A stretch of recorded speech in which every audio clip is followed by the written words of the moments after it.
Welcome back to Memories of the Future. I'm your DM, BrookieBearStreams. I'm joined by Lizzie. Hi. Evelyn. Okay. And Rowan. Hello there. Okay, so you wake up the side of the mountain in your little hut that Bubble made for you all. It's the 5 of us. We easily fit in the little hut. What's everybody doing? Fortunately, we don't have any tea, but we do have rations, right? Brought some food with us. Yeah, Yes. yeah, for sure. I don't see why we can't have any tea. I think we brought like a what are those insulated mugs? Or like a tin of loose leaf, you know. I'd imagine Solikha was prepared for the morning ritual. She knew we were sleeping out here tonight. Well, all I know is that Mournique's gotta have her burnt toast, otherwise it's a rough day. A rougher day. That's all I eat for the day, so. We do have loaves of bread. I could be tending to a fire, preparing breakfast. I love that. Yes. Okay. Very good. Purposely burning most of my loaf for you, Mournique. So sweet. Okay, so we're making breakfast. We're having tea. So after you finish breakfast, rejuvenated by the burnt toast and the less burnt toast and the yummy tea that Solikha lovingly prepared, we all make our way down the mountain, through the forest, and back into Astaria village. As you approach the village, you hear some commotion and crying and people like rushing through the road, and through the crowd pushes Freed. And he runs over to your group and he wraps Wynne in his arms and he says, "Oh, I'm so glad you're okay. I was sick with worry when I didn't see you in town yesterday, Wynne. And then with all that happened last night, you must communicate with me better. I don't know what I would do if I lost you." She's just gonna stare lovingly into his eyes as she clutches him, just as desperately. I'm so sorry, my dear. We just left. What happened? What's going on? Oh, please, you must hurry. And he grabs your hand and he leads you to the chapel. I'm gonna reach out my other hand and grab for one of the girls. Okay. To follow me. Absolutely. Yeah, I got your back. I'm with you. Okay, let's go. Beautiful. Alright, so he takes you into the chapel, where by now most everyone in the village has gathered. Many are crying. You see a lot of shocked faces, and a crowd has formed a tight circle, and Freed gently pushes with his free hand people to kind of step away to make a path. And as you walk through the tight crowd, you see the familiar black and white split hair of Numi, and her arm is around the shoulders of your friend Mor'dan. And Mor'dan is stoic, but terror is stricken in their eyes, and they look up at you and look at you all in the eyes and just says, "My father." And now Priestess Sheena is at the podium, and she says, "He was so strong and brave. How could someone like him just drop dead? Theastra bless us. Are we losing her favor? The whole village is so devout. We must pray for forgiveness. We must confess our sins. Only then we'll be saved." Maka was the chief of peacekeepers, a family in the village that dedicated themselves to justice and peace among the villagers. They've always ruled with fairness and strength. Maka was the 3rd generation of peacekeeping chiefs. And now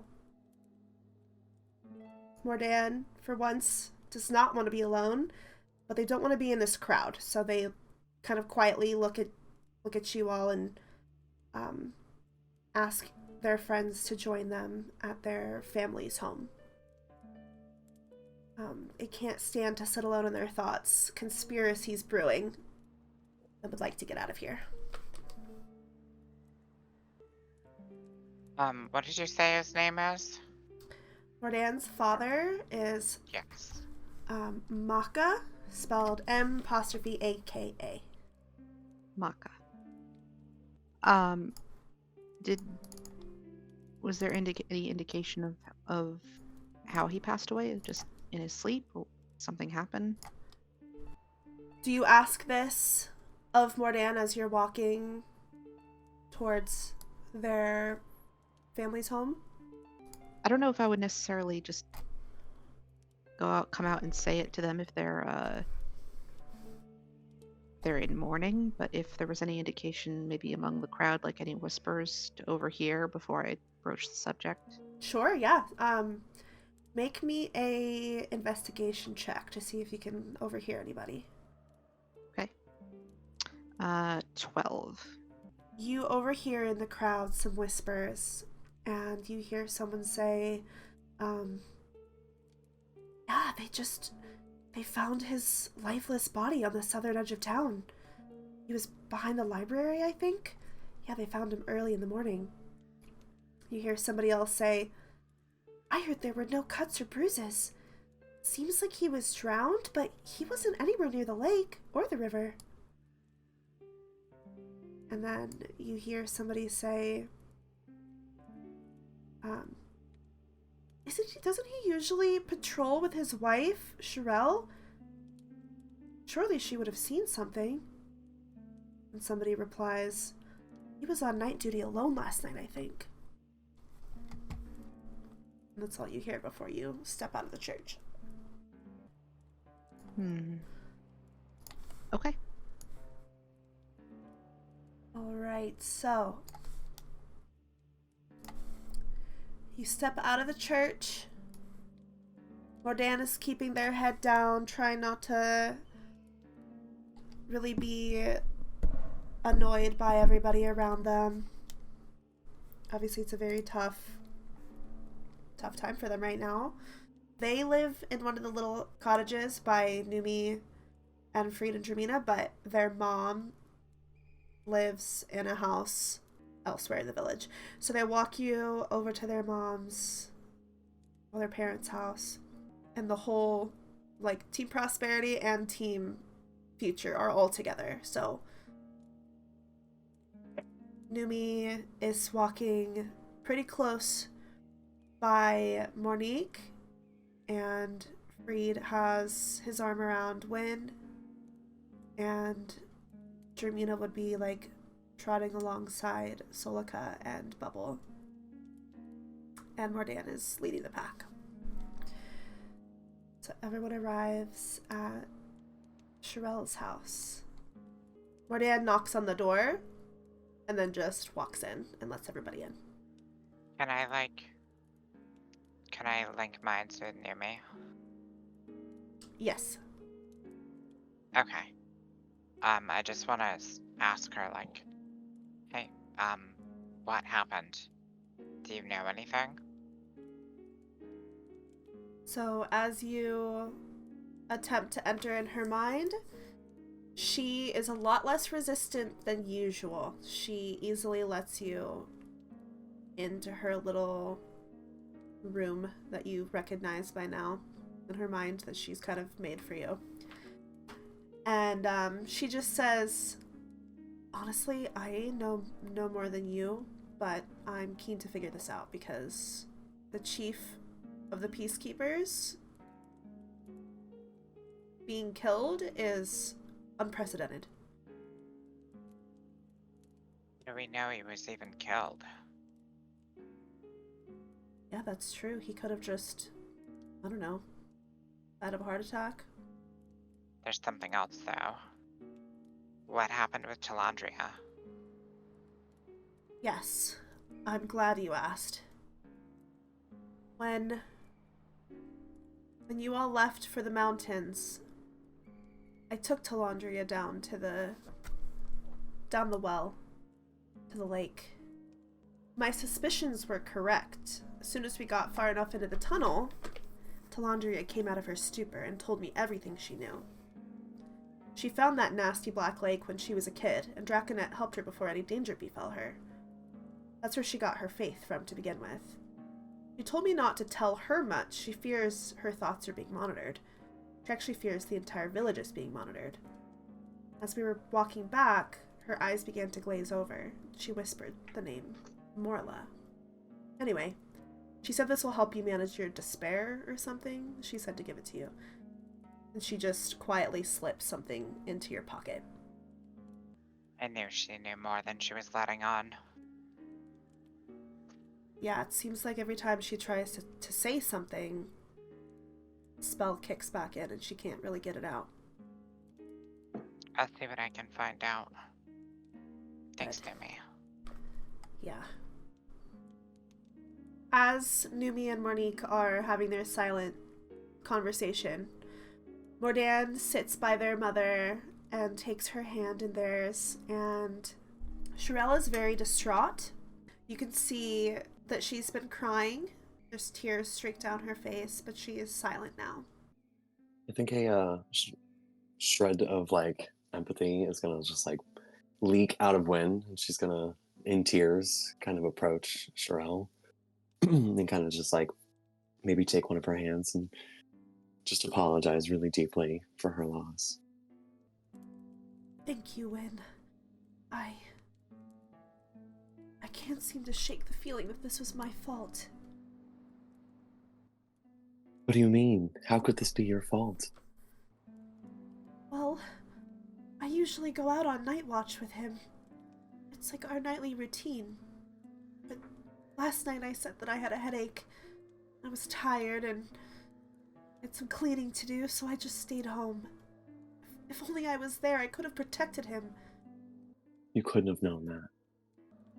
But I should have known. He was secretly investigating something, and he wouldn't tell me his findings. He said he didn't want to say anything if he was way off, but he kept making trips to the lake. And now, they say he's been drowned, but he wasn't even found by the lake. I could have done this. Wynne's just gonna like look back at the other girls. Just gonna give them like a look. Are my folks taking care of him now? I assume? They are, Solikha. He's with them now. Then he's in good hands. I hope that brings some ounce of comfort to you.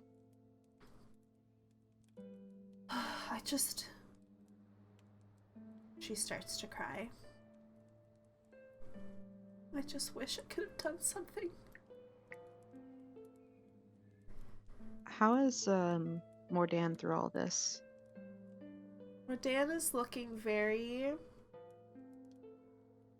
stoic, and there's like their eyebrows are, what's it called? Like frowning eyebrows? I don't know. Knitted together. Yes, thank you. Thank you. Thank you, my writer friend. Their eyebrows, I keep misgendering Mor'dan, even though they're canonically non-binary, but they are gender fluid. So if you misgender them with they, like she or him, they wouldn't care that much. Because they're gender fluid. But for some reason I always say he. It fucks me up. Their eyebrows are stitched together. Their lips are tightly pursed, and they are holding their mom's hands, pretty distraught. But after a little while, they're rubbing their mom's back. They look up at you, Solikha, and say, "I want to see my father." Are you sure? Sometimes it can be a bit upsetting. I thank you for your concern, Solikha. But if I am to be a future potential peacekeeper chief candidate, I must get to the bottom of this and get used to such things.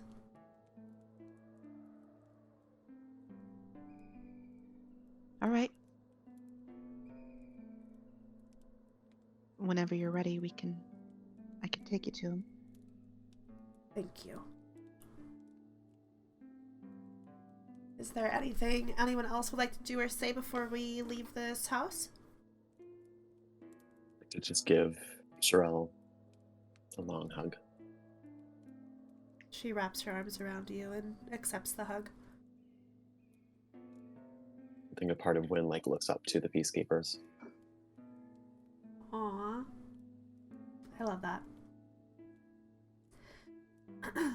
So, as you all leave the house, Freed is gonna kind of tug you by the hand, Wynne, to just kind of hold you back for a second while everybody else kind of starts off. Wynne. Freed. I think it would be best if I helped out Sherelle by bringing her food and tea from my parents' shop. Make sure she's eating. This is a really tough time for her right now, and I don't want to spend another moment away from you, but I'll be much more useful there. Go in with your girls and Mor'dan, and I'll check in with you later. Okay. If that's where you feel like you need to be, I support that. She definitely needs the help right now. And I don't think she should be alone. I knew you'd understand. And he'll wrap his feathery arms around you. Just hold you for a long hug.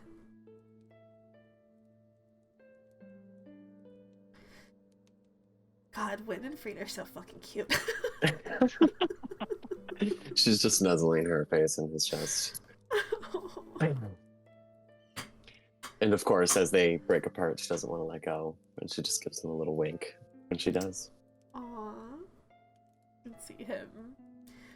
Bird blushing. Whatever you imagine that to be. His eyes glaze over. Yeah. Exactly. I like to think, just in the background, you just see, Mournique's eyes in the darkness, glowing like a cat's eyes. It's like spying. Yeah. And Free definitely notices, but Wynne does not. Yeah. Okay, so Solikha leads you all to her parents' mortuary. Mor'dan is walking side by side with you, Solikha. They are very appreciative of your faith and your kindness, and just really appreciates your consideration for their feelings and everything, and just being so accommodating. Mm-hmm. And they ask, so did you ever get used to seeing dead bodies? Kind of comes with the territory of being my parents' daughter. I don't mean that to be crass or insensitive. I know it's... I just want to make sure that for people who aren't as used to it as I am, that I am aware of, how it may affect some people. Sometimes it's just best if you see them once we've taken care of them and they're all ready for the whatever ceremony you'd like to have for them. But I've seen quite a bit.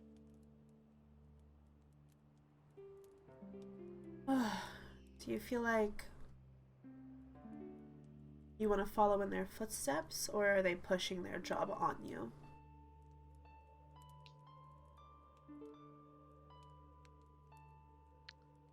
I don't think they're pushing it on me. I think that if I told them that I didn't want to, I think they'd be surprised. But they wouldn't be... I don't think they'd try and talk me out of it if it's what I really wanted. You seem like good people.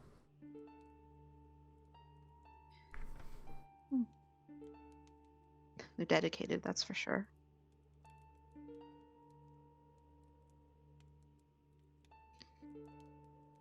Well, I know that my parents really pushed me to be preparing to be a peacekeeper. I didn't really want that for myself. I just wanted to be an artisan. Maybe open up my own shop one day. But now, I feel like this is something I need to do.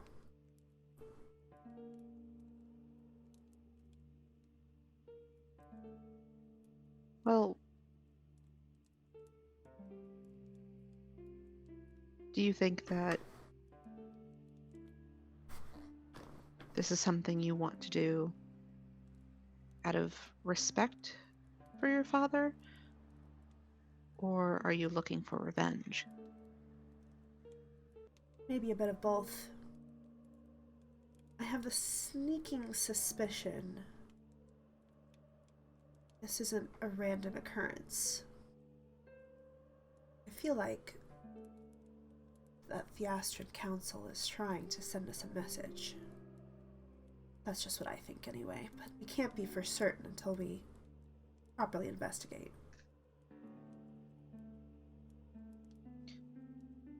It's a good idea.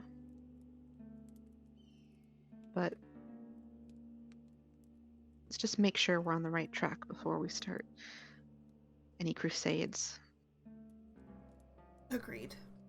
I think we should watch who we speak of such accusations around. I'm not accusing anyone. Oh no, but to suspect foul play from the council. I don't think they'd be too happy to hear about that.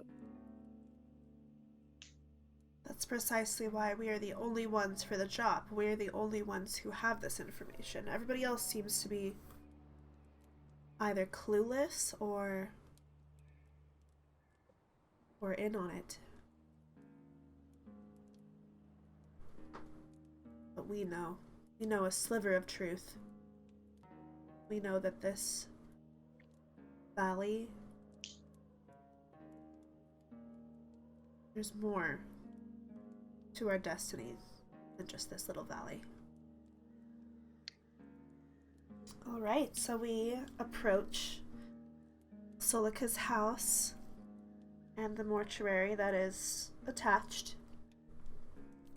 I love coming here. It's so cool. Your parents are so cool. Just everything about it. Like the house, Mournique? The aesthetic? No.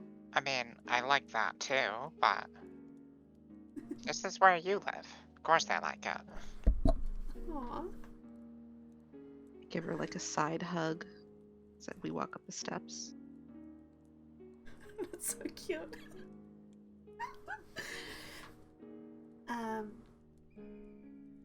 As you enter, you see the backs of Gaius and Lavinia, Solikha's parents.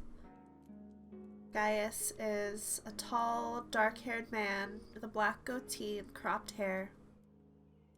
And Lavinia is an average height with shoulder-length, dark brown hair and kind eyes. And as you walk in, Lavinia turns around and says, Oh, my dear. Are you sure you want to be here? We're just finishing up with your father. I'm so sorry for your loss.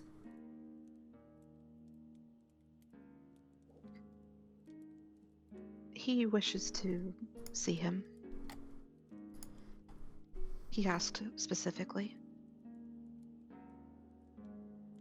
And Gaius will just kind of take a step back, and the body is revealed. They have conducted an autopsy, and they're just doing the finishing details on preparing the body for the funeral. And Morel will approach the body, and not Morel, what am I saying? Mor'dan? Sherelle and Mor'dan is Morel. That's horrible. Wait a minute. Yeah. My naming conventions are fucking me up. Okay. Mor'dan will approach the body and place their hands on their father, and they will ask Gaius some questions. And Gaius will pull up a scroll where he's been taking notes and give you a report on the findings of the autopsy. And he says, his lungs show signs of drowning, but his skin doesn't show any signs of being in water.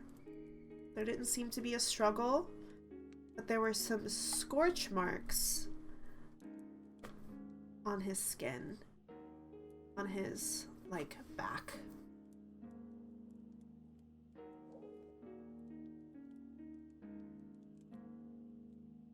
Short Dan, stop.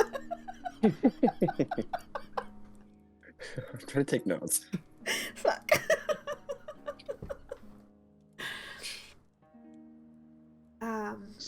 So yeah, I'll repeat that again. There's signs of drowning in his lungs, but the skin doesn't seem to be that weird, bloated, squishy feeling that is usually on drowned victims.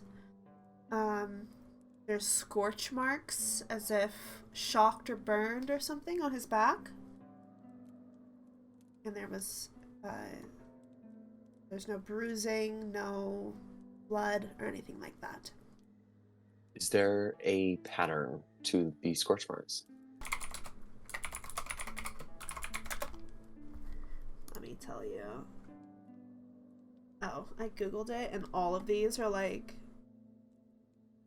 censored. That's how bad they are. Maybe a better question is, do they look like scorch marks from spells, or scorch marks as if he fell on something hot?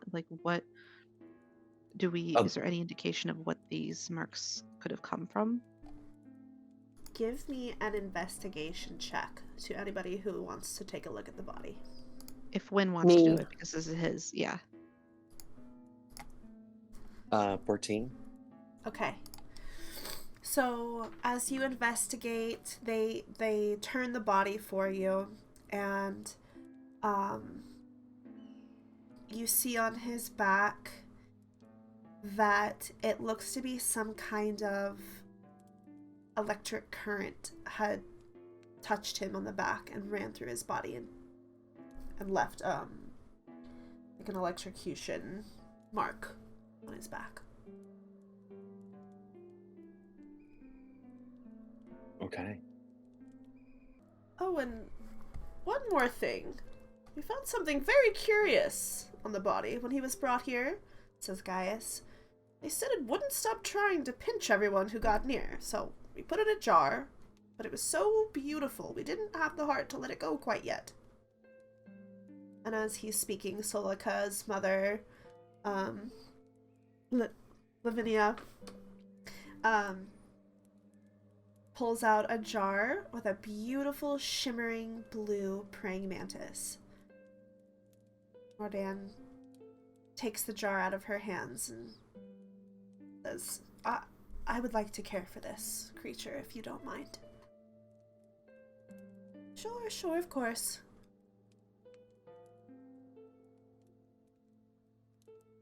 And they kind of warily look at everybody.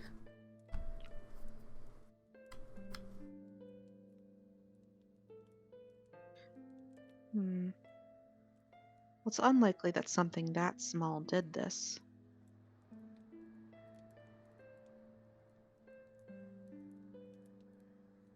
Oh, I think this is just a harmless little bug. Maybe it got territorial for some reason. Oh, everybody's getting a pet now. And I'll hold out my arm and let more squeak run down my hand and go up to the edge of the jar. Aww.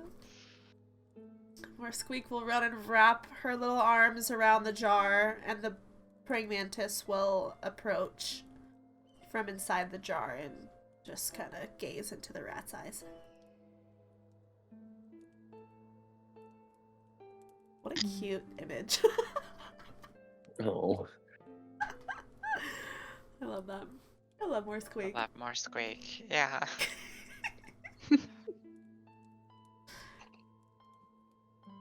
Okay. I'd like to get some air.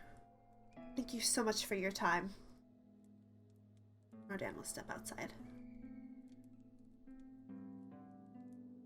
Wynne's just gonna be like, one more question. Do you have an estimated time of death?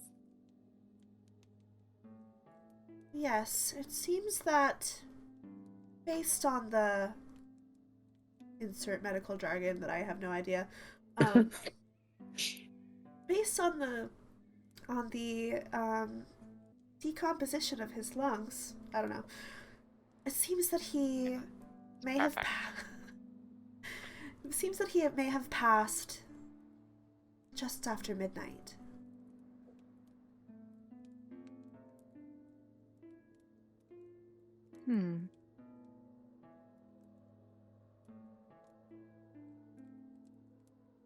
All right. Thank you very much for your services. Oh, of course, you know, we've been doing this since long before Solikha was born, and my mother did it, and her mother did it, and maybe if we're lucky, Solikha will pick up the mantle when she's ready. I give a smile and nod.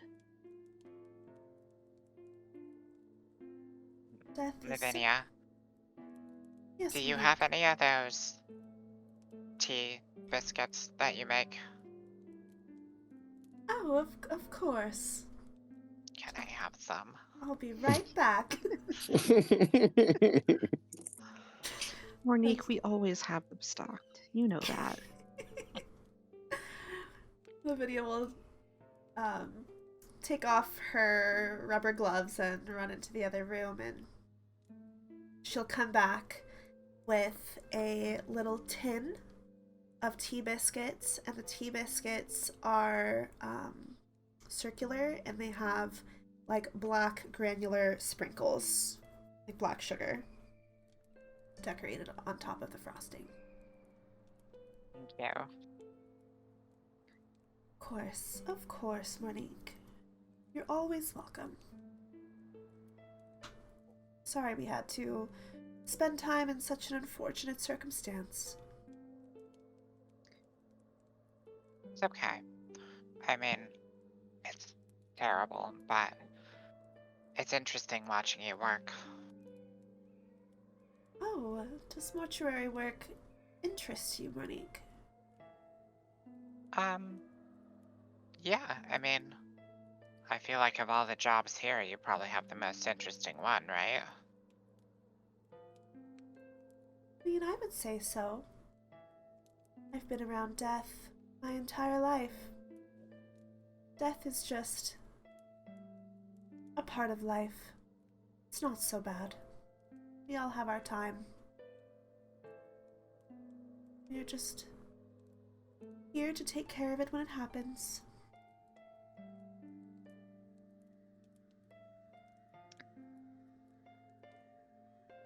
It's really weird, right? That's exactly what Bubble said, too.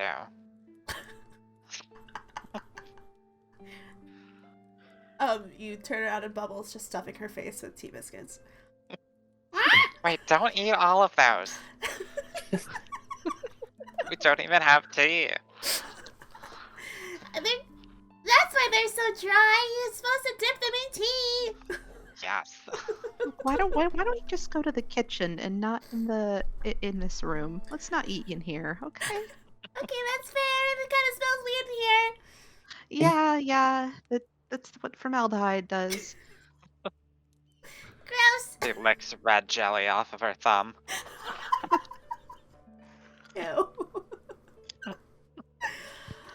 Oh my goodness. It's strawberry. It's fine. Yeah, for sure. Okay. So, Numi is gonna speak up and say, or she's gonna pull Solikha aside and just say, Solikha, I can't imagine losing my father, and I want to help Mor'dan as much as I can. I know that you usually help your parents with funerals and such, but I'd like to assist so that you can help Mor'dan find out what's happening. You're going to stick around here and... Well, I mean... I'm sure they wouldn't mind maybe just a busker running errands, but... I mean, not for nothing, but they know a lot more than I do. They've been doing this since I was in diapers. Why do you want to help all of a sudden? Well, someone's gotta gather the flowers and tell everybody the time and reserve the chapel, and I know Priestess Sheena better than anyone. I'm sure they wouldn't mind.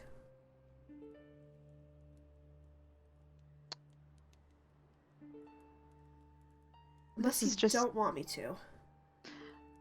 No, it's not really up to me whether or not my parents need help, but I guess I'm surprised at the change of heart.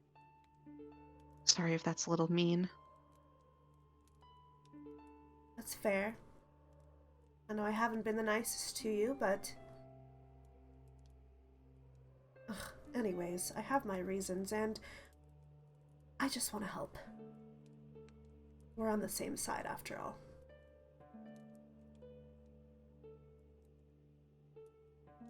Can I get a vibe check? Sure. Roll a vibe check. Roll for vibe check. Are you proficient in vibes? Probably not. Oh, I am. Yes.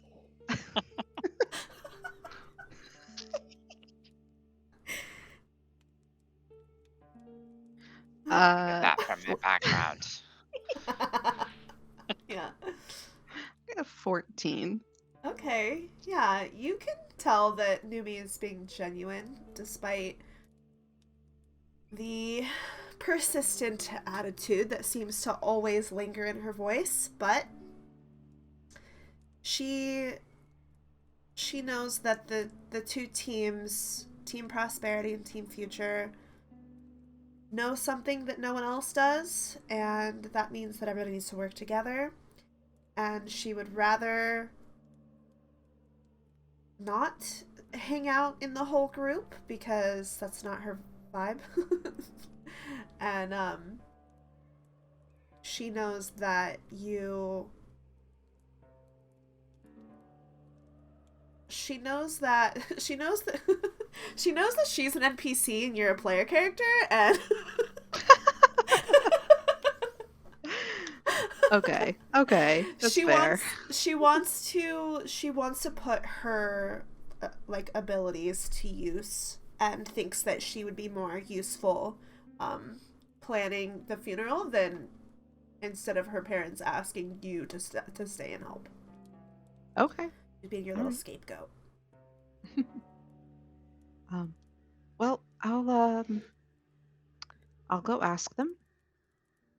See if they'll be amenable to that. Just be prepared for a lot of running errands. That's probably what it's going to turn into. I'm prepared for the worst. I always am.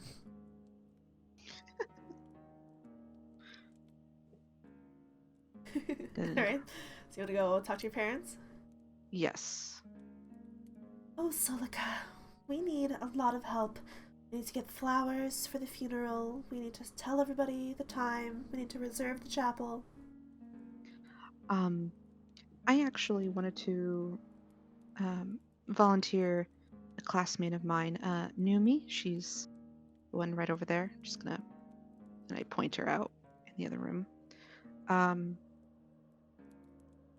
I think Mor'dan needs a little bit more just time to grieve, and I want to be around for that.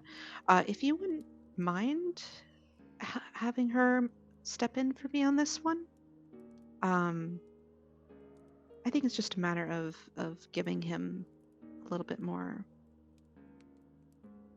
space to come to terms with what happened. Oh, that's so sweet. We would be happy to have Numi. I know you don't really get along with her very well, so... She's just a little sharp around the edges. But I think, at least for this, she understands the gravity of what's happened and at least can show a little bit of respect for his loss.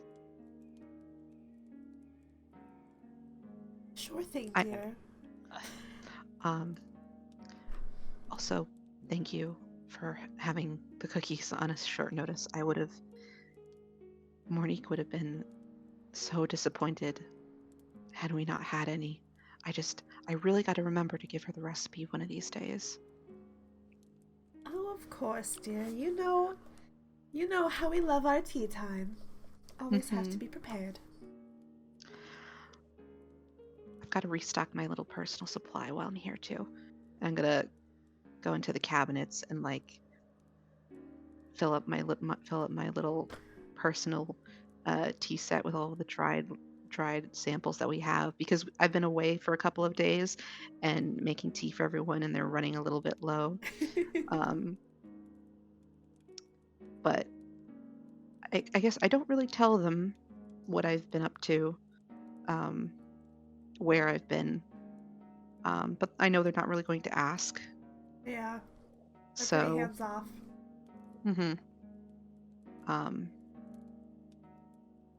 But I guess I do that, and then I go and find out where everybody else went.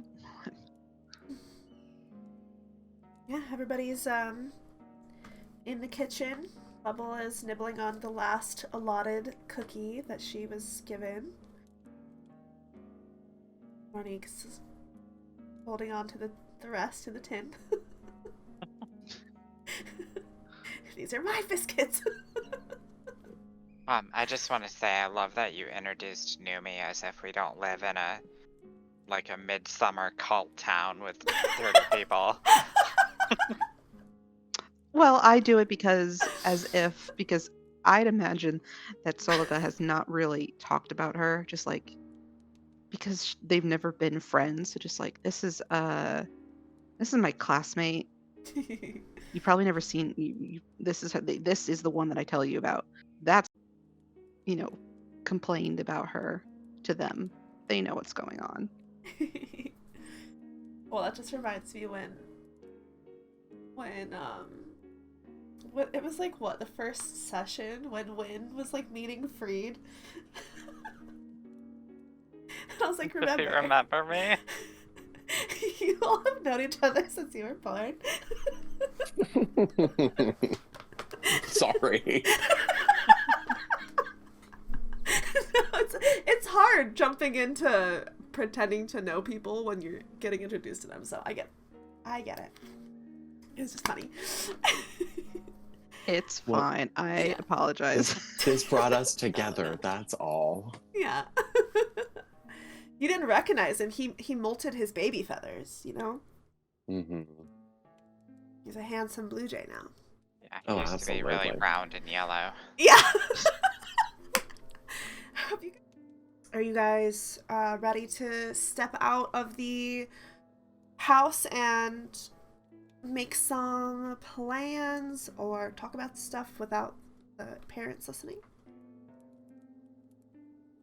Oh, Yeah, we absolutely. can go either into another room or Or you could go come up into to my Solikha's room. room. Yeah. Yeah.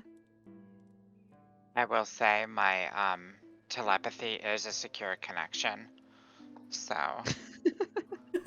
that's also an option. Yeah, but if you're all standing there, like blankly staring at each other, that might be a little awkward. That's why we have the tea cookies for cover. None of us can talk because we're chewing. Slowly nibbling on cookies, quietly looking at each other. Now let's go up to Solikha's room. I want to hear a description of what Solikha's room looks like. Oh boy. Okay. Neither you're of the us were one. prepared. You're the one on the. You're the one in the spotlight now. Yep. Okay.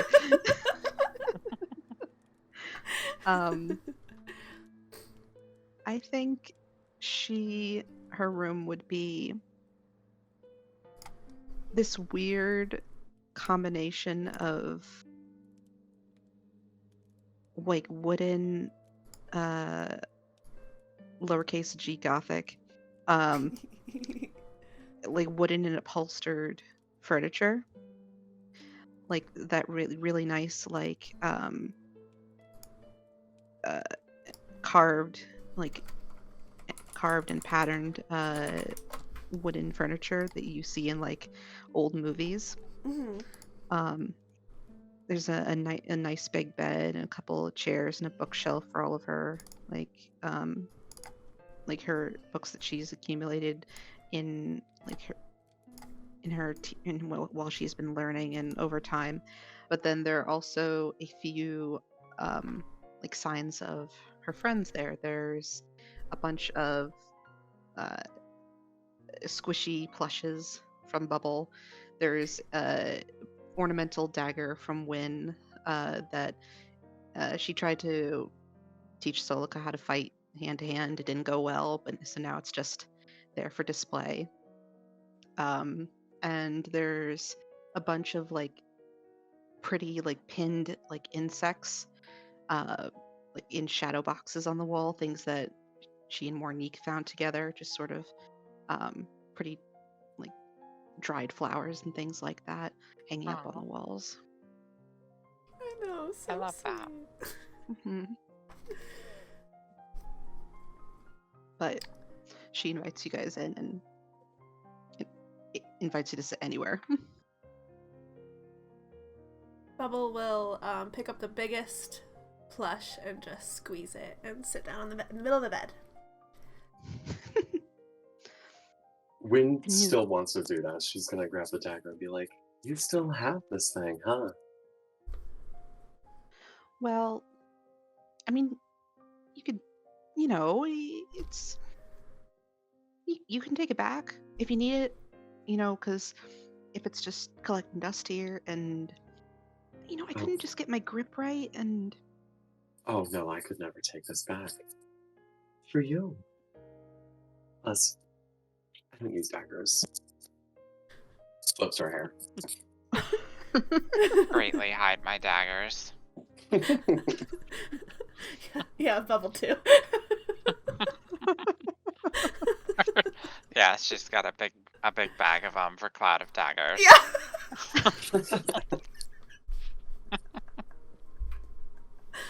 Oh my gosh. Jermina is still with you, and she's gonna notice like the butterflies and the bugs and just be like, "Wow, that's really cool." I know I've been really quiet this whole time. I've just been formulating something in my mind. If anybody cares to hear it. Yeah, let's hear it. Like, you mean like with your mouth, right? With my mouth, yes. Okay.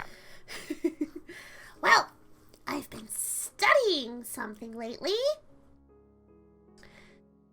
Because of, the quest that we're currently on. And, It's a water-breathing potion. But I'm missing an ingredient, and I have no idea how you guys are gonna find it, but you're gonna have to find it.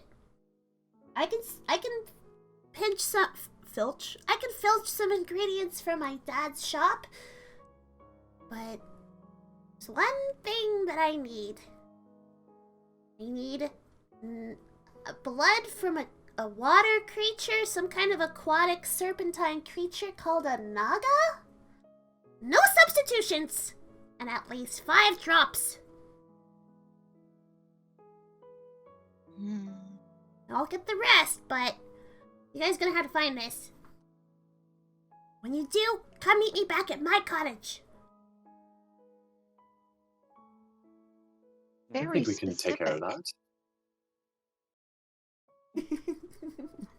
I love what both of you just said. when is Solikha at odds? Very specific. I think we can handle that. It's just her confidence. Yeah, I love that so much.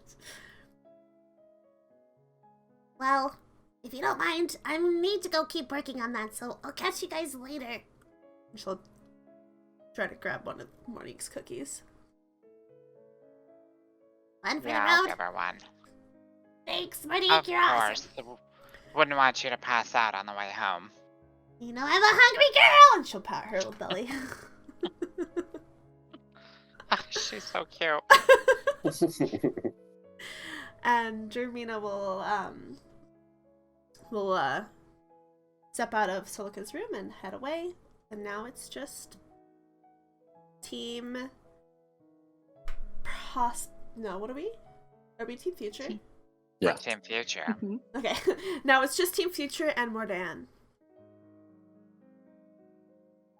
Unless anybody has anything to say to Jermina before she leaves. Scram. I love you.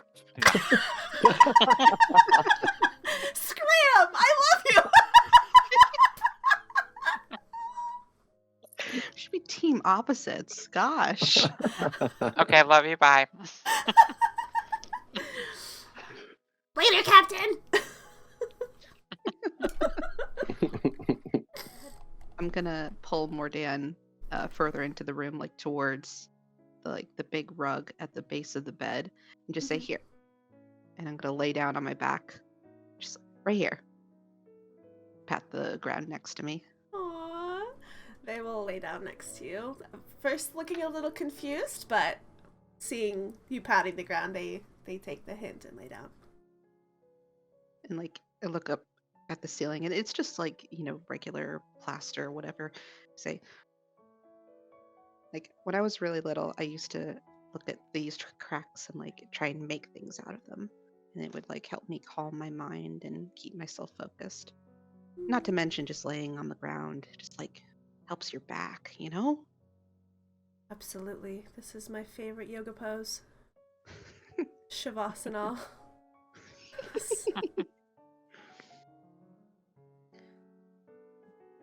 Well, So guys, what are we gonna do?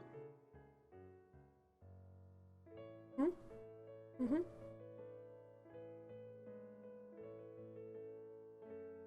Well, it sounds like we have to go hunting. For one of these things. I think we need to find us a body of water. Okay, I know where 2 are. But I think one of them we don't want to go to. So let's go to the other one. Well, I had a thought. Do you know if your dad did the same like route every night? I'm sure he had other peacekeepers take shifts, but I know that he always did a lap around the whole village, all the way from the farmlands up to Mournique's parents' house. Both my parents. What are you thinking, Solikha? Well, I didn't know if his route went by any sources of water, or if it did, if we know like what time of the night he passed, we can sort of gauge where he was when he was attacked. Like, if his, circuit around the village took him like a couple of hours, then where was he around the time when he died? Because I don't know about you, but the last time I looked, right behind the library, there wasn't, this big, dangerous looking body of water that just drops you off on the ground somewhere. That burns you at the same time. Exactly. Well, my mother did mention that he was investigating something at the lake. Wonder if whatever it was caught up to him. Electric eels. Oh my We could gosh, follow Mournique, his circuit. You're so smart. You guys just put that together? Oh, I've Mournique. You just put that together. I didn't actually. I knew that ever since you said that he had electric burns on his back. Oh, I was like, okay. oh, electric eels. I don't know if I missed the electric part. I thought it was full like fire burns, like brands. So that's my fault. But you know what? In character. Wynne's just gonna be like, oh, I didn't think of that. This is why Mournique is our leader, but you should probably speak up sooner. Didn't want to say anything in front of everybody. Okay, that's smart. Good strat.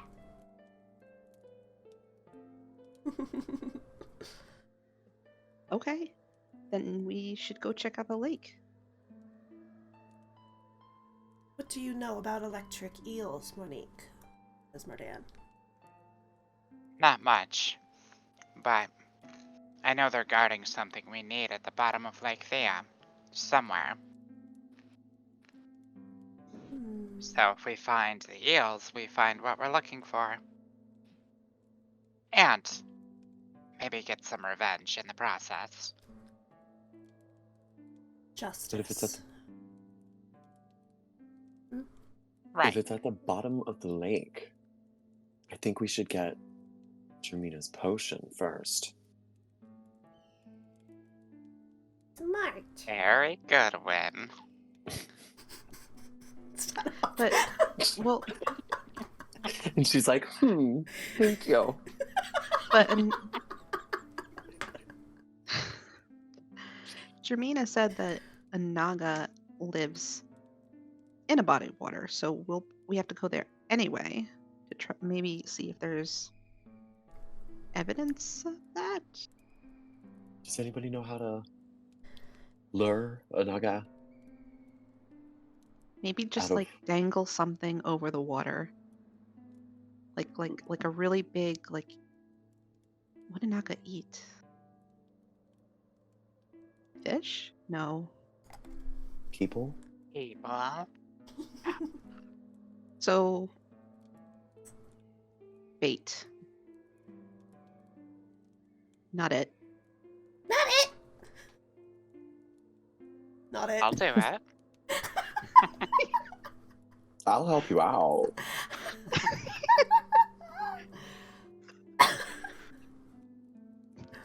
But doesn't scare me at all. Lit.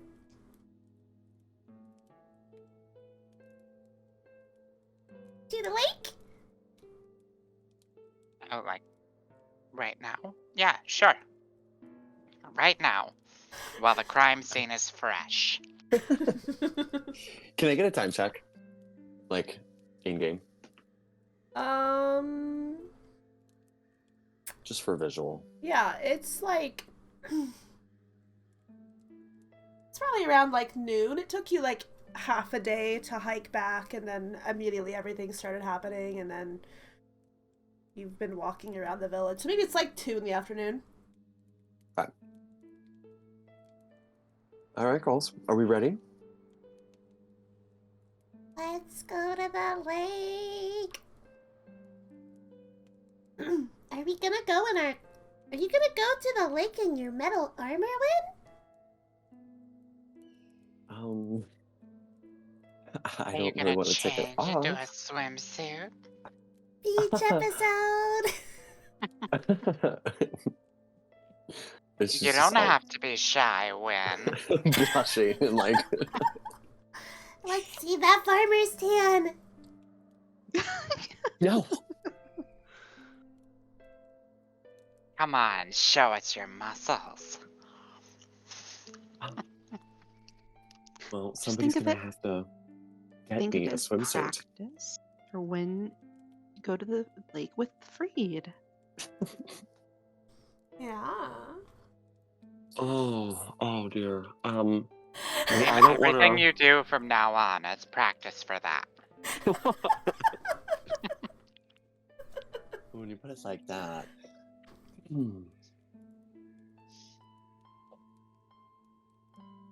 I would like some form of armor. A We chainmail could just, like- bikini. I was just gonna say that. Please. Actually, it might make your armor go up. Could actually. Well- I was just gonna say, for the sake of time, you can. We'll go to the lake. We'll go to the lake.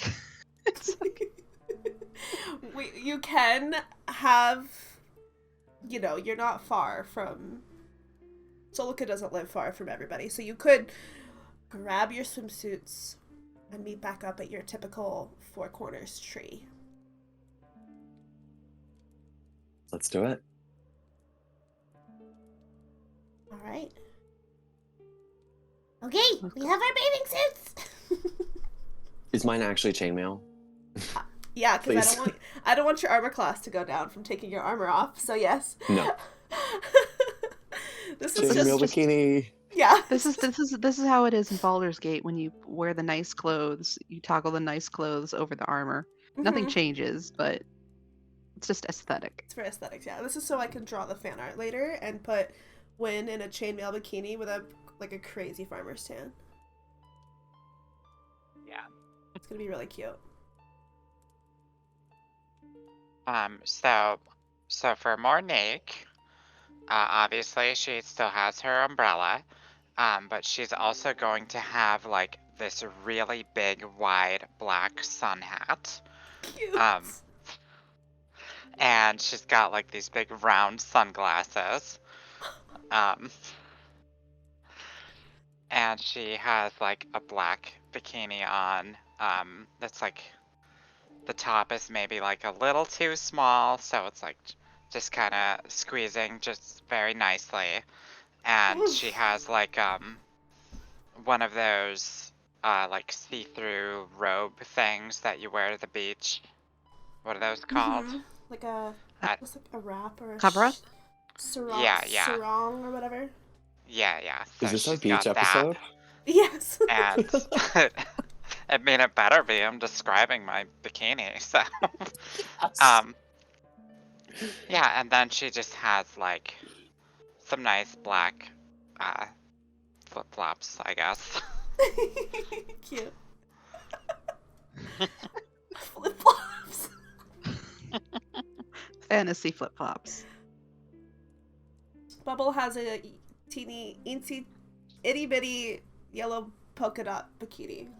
Eensy weensy, itty bitty yellow polka dot bikini. Sure. Yeah. Itsy bitsy spider polka dot bikini.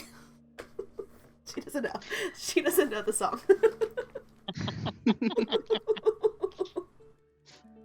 Solikha's got one of those like high neck, high waist bikinis, like the sort of like the one that sort of the like the high collar ones. I don't know how to Mhm. describe it better than that, but I know what you mean. How cute. Just plain. Mournique's definitely rocking it though. I love Mournique's look. Yes. And Mor'dan just has like a bodysuit, basically, like a wetsuit.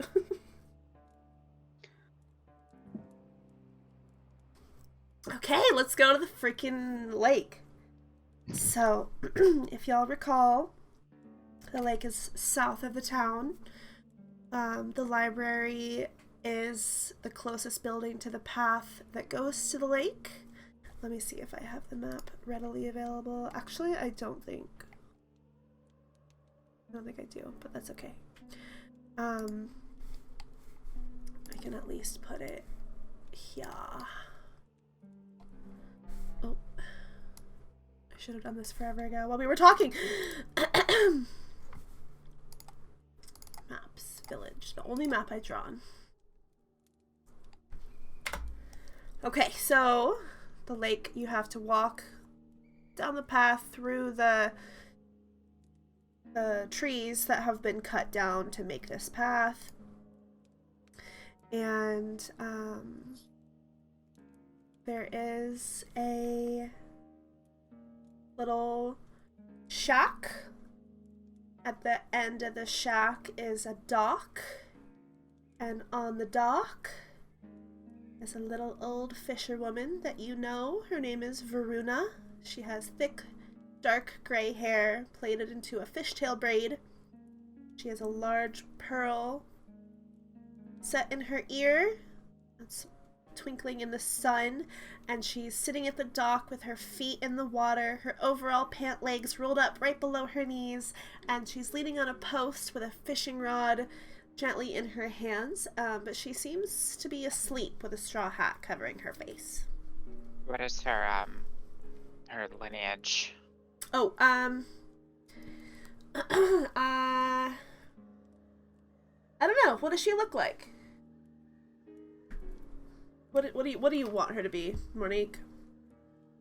I didn't decide. Oh, man.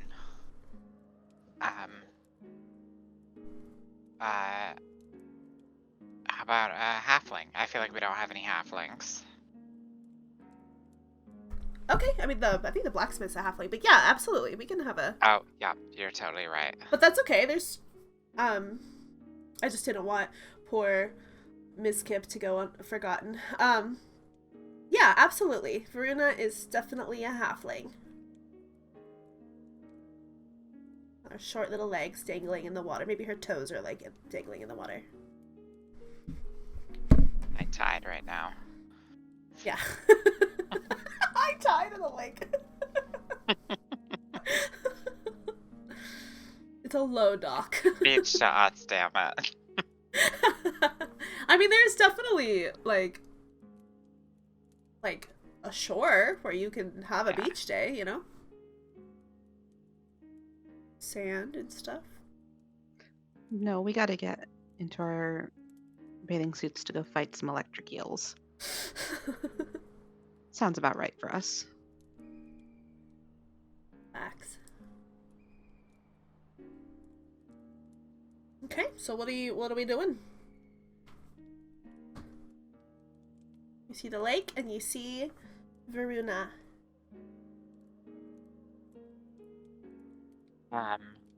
Somebody should wake her up. Yeah, you should wake her up. You're the loudest. with your bikini.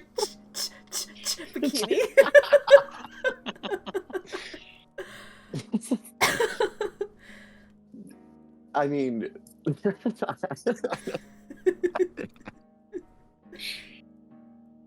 I think she's just gonna go do a running start and do a cannonball right past her off the dock.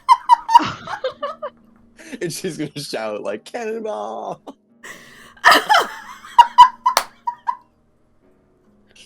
That's one way to get a Naga's attention. Oh, I love that so much. Okay, as Mournique is like, you go talk to her, no, you go talk to her, no, you go talk to her. Wynne just flips her hair back, approaches the dock, and running start, jumps into the water, cannonball, sails right over Runa's head and gives her a big splash.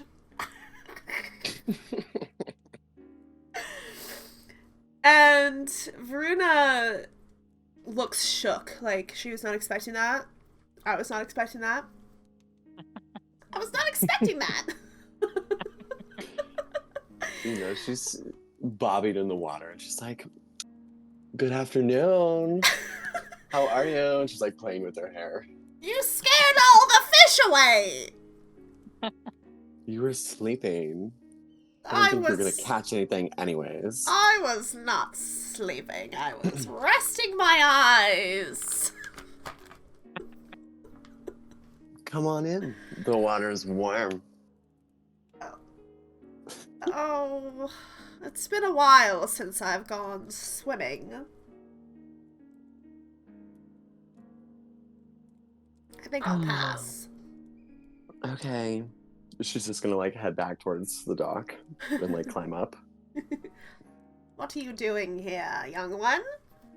Other than scaring away my fish?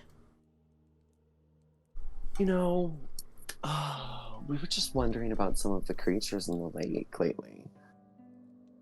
Really? She's wringing out her hair.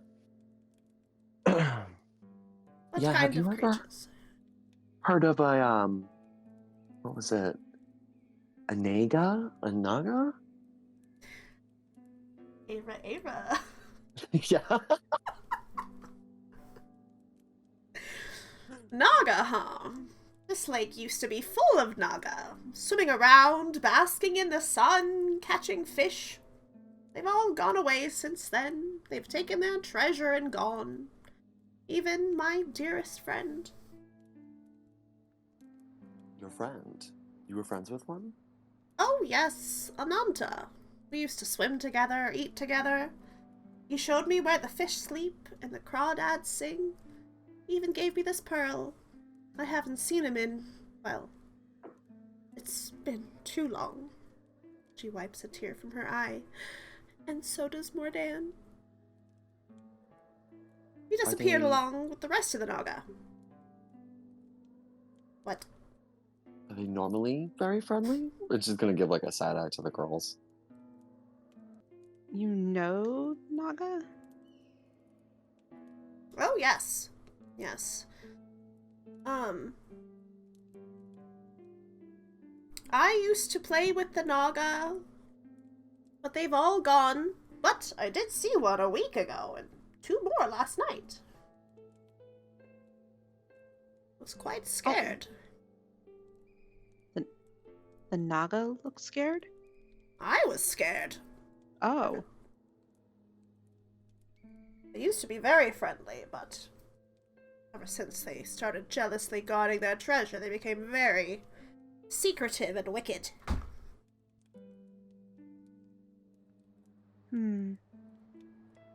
Well, Do they covet a specific kind of treasure? I don't know much about it. I know that Ananta kind of ruled over them in a way, but he knows more about their society than I do. I Welcome suppose we only... What did she say we need again? We need blood? back. 5 drops of Naga blood. Blood. We need 5 buckets of blood. No, Mournique, I don't think it was that much. You need Naga blood? Yep. Also, hi, I'm here. Oh, hello. Hello, Mournique. How is the fishing? Well, your friend here kind of spoiled it, but that's okay. I don't get visitors much out here. Oh, hold on. I will lay down on the dock and put my head very close to the water. And I'll put my hand in the water and I'll just say, "Hey, can one of you fish come here?" Using my animal speaking. Mm-hmm. And just see if one of them comes up. Can I roll a persuasion? Yeah. Oh no. Well, you have inspiration. I'm not gonna use it on a fish. That's what I'm D&D going is. to accept that I got a 9. As you dip your fingers into the water, all the fish scatter. Real quick, can I Huh. recap? I'm so sorry. Yeah, nothing much has happened. Mournique's just talking I to the stopped fish. to have small talk with her.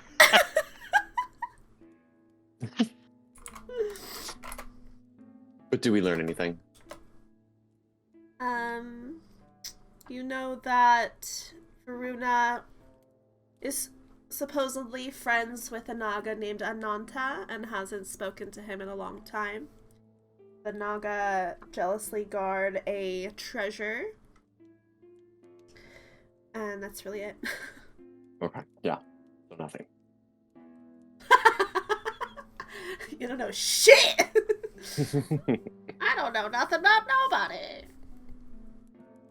I did see, I saw a Naga a week ago. It's been a long time since I've seen one, but it wasn't my Ananta, and I saw 2 more last night at around 11 p.m.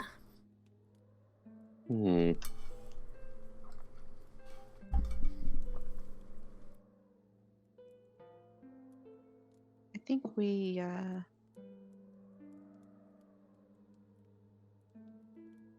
need to find a way to get them, at least one of them, up here. You are looking to speak with the Naga. And collect their blood. Oh, well, good luck with that. They're very strong. So We're very strong. Yeah, she's super strong. another hair flip with like her muscles showing. Now you guys can see. Yeah, she's flexing a little bit. Hell yeah.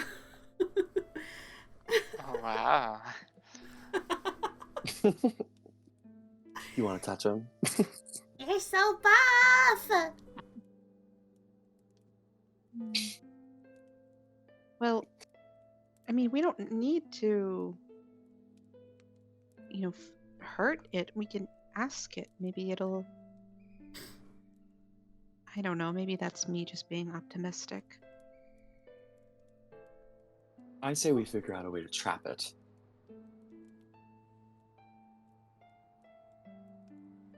Hmm. Who knows? Maybe there's a reason they're returning. I don't really know. I don't really have a plan for this one. I mean, if they covet treasure so, then maybe we can lure one out of the water, or at least to the surface, with some treasure. Got anything valuable? I'm willing to What sacrifice some gold. You have gold. Some. I haven't been able to little. spend it lately. I have this this crystal dragon mood ring.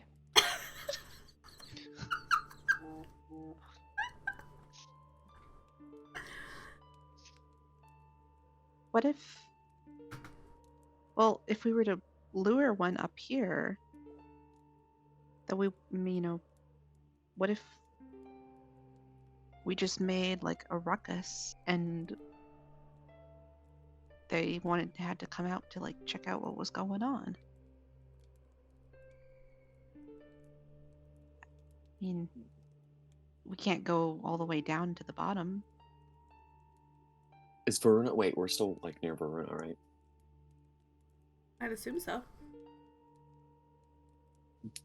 Where exactly did you see these two Naga last night? They slithered right by my shack, through the woods, towards the village. I hope everybody's okay. They could be nasty beasts. So they came out of the water. I say we make a camp tonight. Here. Well, right here? Well, if they choose to come out of the lake and head towards the village, I'd like to see it. And possibly stop them. We can also try walking the same guard route that he walked. I'm blanking on his name. Maka. Mm-hmm. Yeah. So I think either one of those would sort of have the same effect. I agree.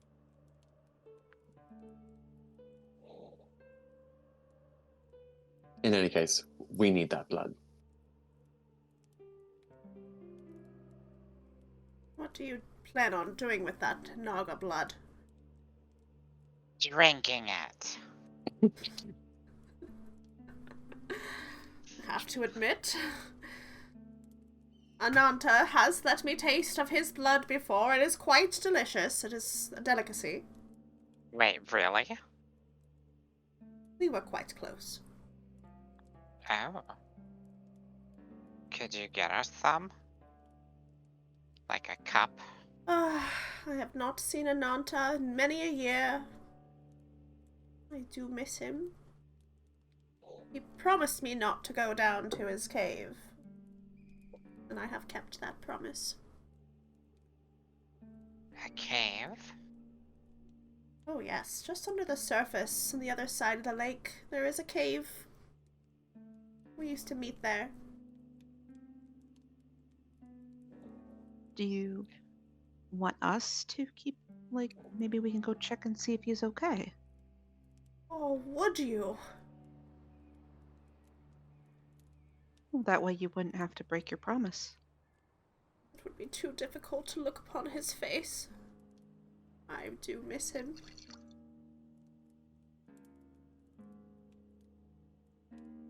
Well, I will tell you where his cave is, but you have to promise not to harm him. And he looks at Wynne. Or she looks at Wynne. What? Just like No. throw her neck. No trapping, no slicing, Or dicing? no dicing. Mm. Naga sushi is not very good. I'll do my best. Keep an eye on that one, will you, dear? Nudging to Mournique. Yeah. Just looking at Wynne's back muscles. Her lats. Yeah. Super lat woman.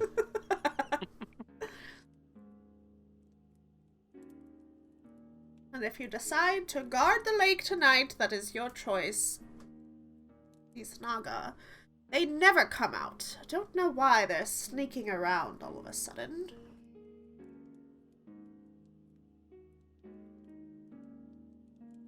And she will give you a detailed description of where the cave is, and she will let you borrow her boat.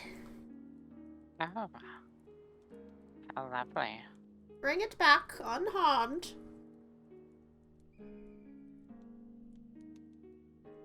Will you give Ananta a message for me?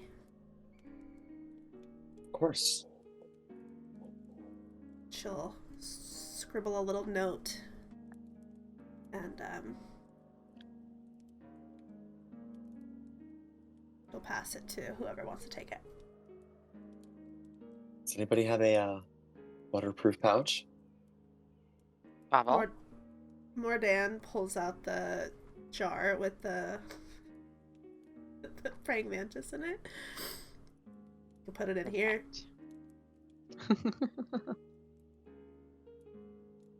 They'll pull the cork off and slip the message into the bottle. My stuff's not waterproof. There's like donut frosting all over everything in this bag. I mean, I can carry it. Also, crinkle it up and put it in my messenger bag. No crinkling. He doesn't have hands to smooth out the wrinkles. Right.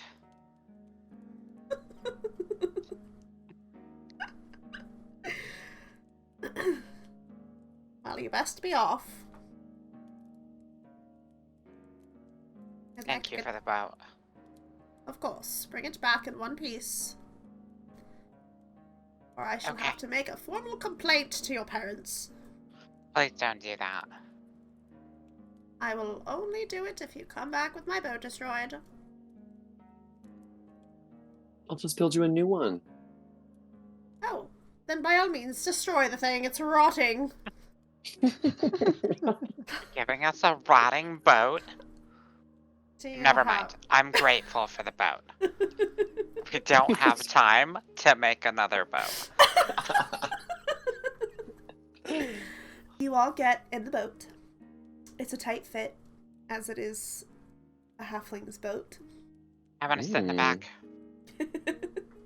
Okay. Wynne sits right in front of her. Oh, it's so crowded in here. Gosh.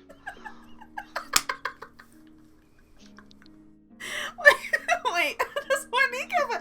Mournique has a crush on every girl! No, she's just kind of playing it up. Yeah. Gassing up her friend a little bit. Hell yeah. Our muscle mommy of the group. Exactly. I love it. Needs a lucky man. A lucky bird. A lucky duck. Holy shit. Okay. So you make your way across the lake? Yeah. Wynne, of course, is rowing.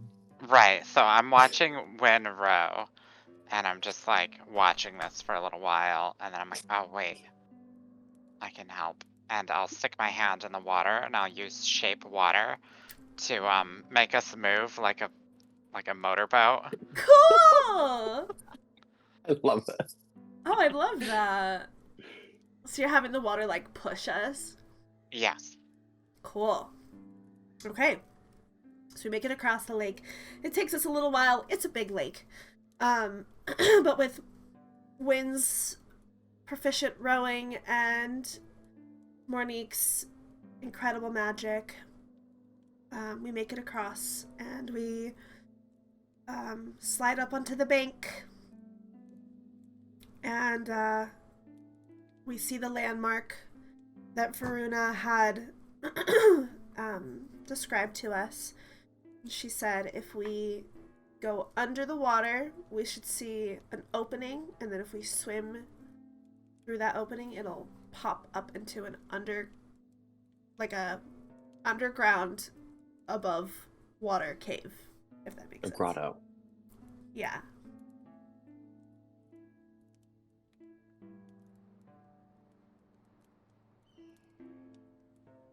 Okay, do we see any sign of life around the cave? Give me an investigation check. It's my strong suit. That's a 9. Okay. You would not be able to pick this. Like to you this just looks like a bank of the lake. There's nothing out of the ordinary. There's no sign, there's no footsteps, there's no slither steps or anything. It's you just recognize the landmark, which is an oddly shaped rock jutting out of the water.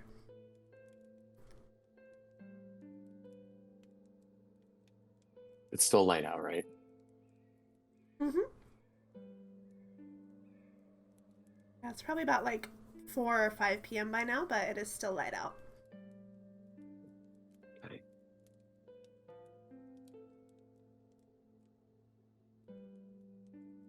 Well, I say we just dive in. After you. All right. Wynne's gonna dive in. Do I have to make Awesome. like a athletics check or something? Yeah, let's have everybody make an athletics check to see how well you can Thanks, Wynne. jump in the water. That's like when this student says, "Was there homework? Did you want our homework tonight?" We just established that I'm not good with hand-to-hand coordination, Wynne. What? I'm not gonna make anybody drown, okay? So I won't let you get hurt. This is for flavor. But I'm gonna use my cheese dice. 23. So. Beautiful. Mor'dan and save Buphbble you. did great, yeah. Got a 10.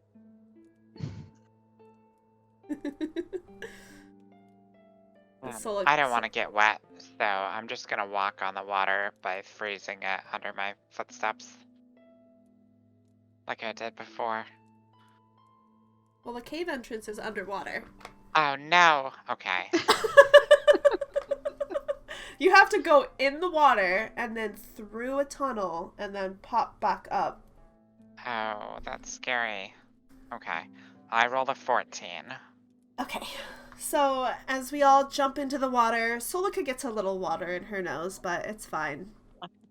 Kind of coughs it up a bit, but you all are treading water, and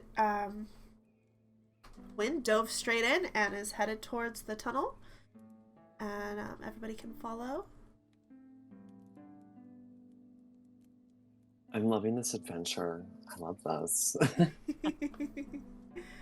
So you swim through the tunnel, and pretty quickly you find yourself breaching the surface of the water, and you find yourself in a cavernous tunnel, and there's like torches on the wall, and they're lit torches, so it seems that somebody is home. When it's gonna help Solikha out of the water because she knows that she doesn't love being super athletic. Oh, it tastes so gross. It's okay. And she's gonna like pat her pretty sturdily on the back. Aww. It's fine. It's fine. This is why I don't swim. Shadowheart.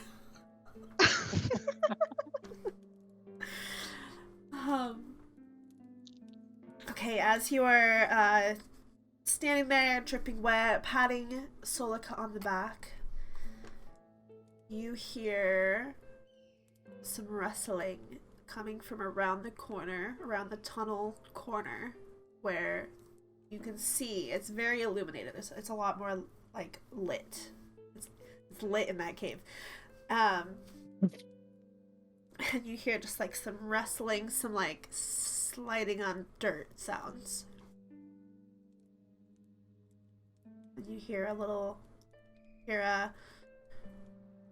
a strange voice. You hear, "Varuna, is that you?"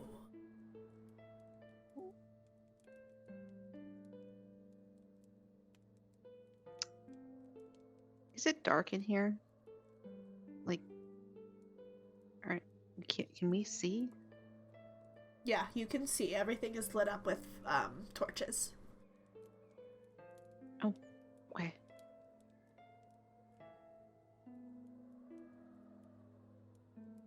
No, she kept her promise. From around the corner, you see a somewhat humanoid face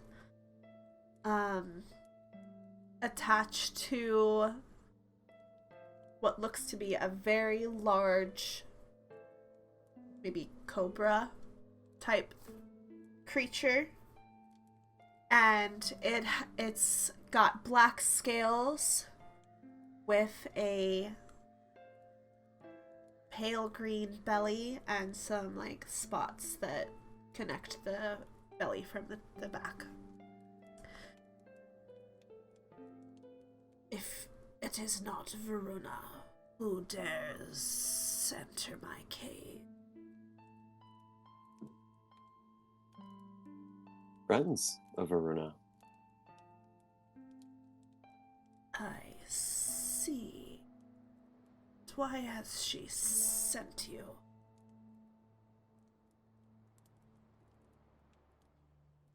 Just gonna look at the girls. She has a message for you.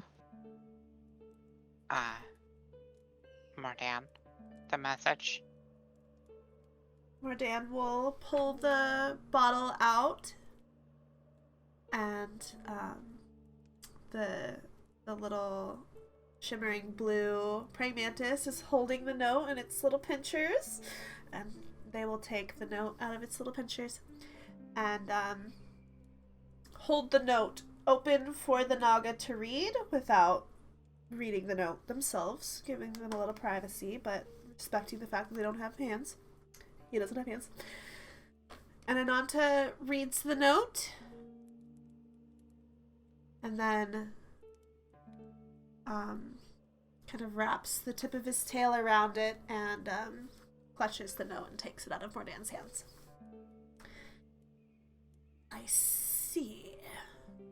Well, she has kept her promise, indeed. You've come to know more about the Najasara. To possibly get some of my help.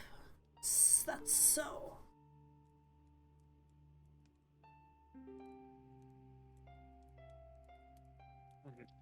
Yeah. What is What's it? what did you say it was? Najasara, that is what we call our people, the Naga.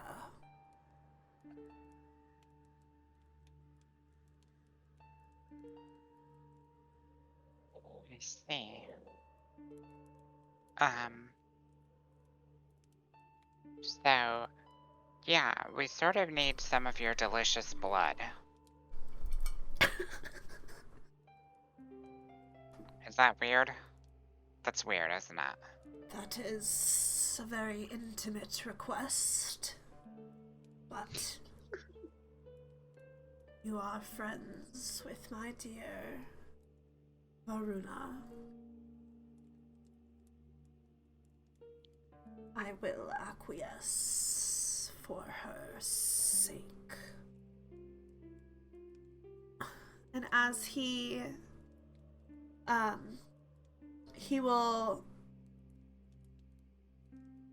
Well, do you have anything to put the blood in?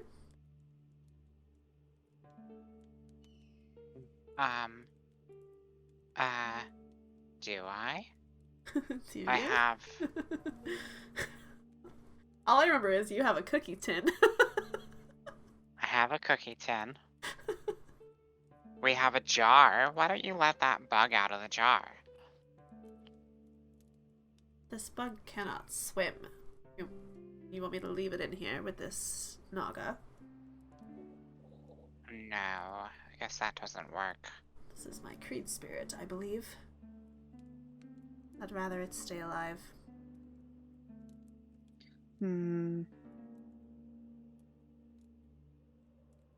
Oh, I think Jermina handed me a vial. Sorry, guys. Here you go. Yeah, we do have a container. Thanks for the plot armor bubble.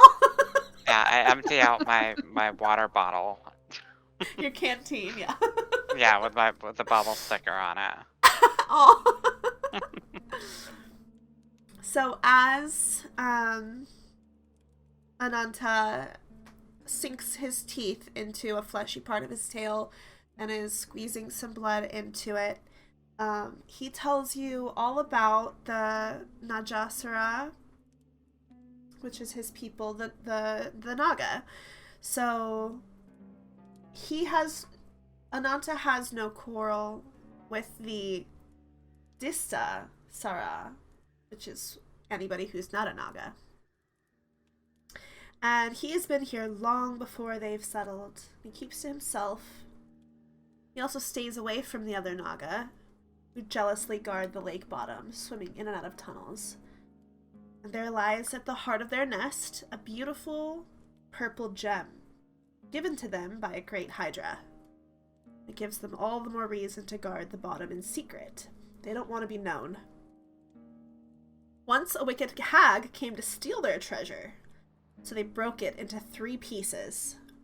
And tricked by their scheme, she only got one of the pieces. The Naga hold the other piece, and Ananta made off with the 3rd piece, and he's been hiding here ever since.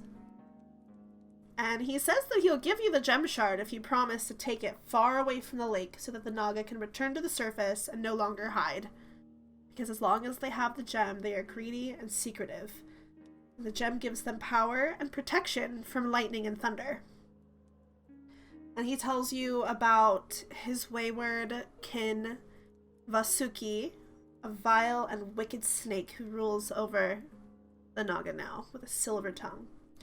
Instead of trying to make peace with the villagers, he chooses to hide from them and poison the clan against them. As he finishes his tale, his story, It's just eating its tail. yeah.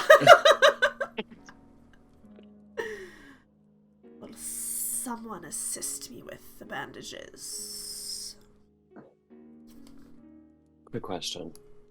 Mm-hmm. Where were the other 2 shards? Ananta has one.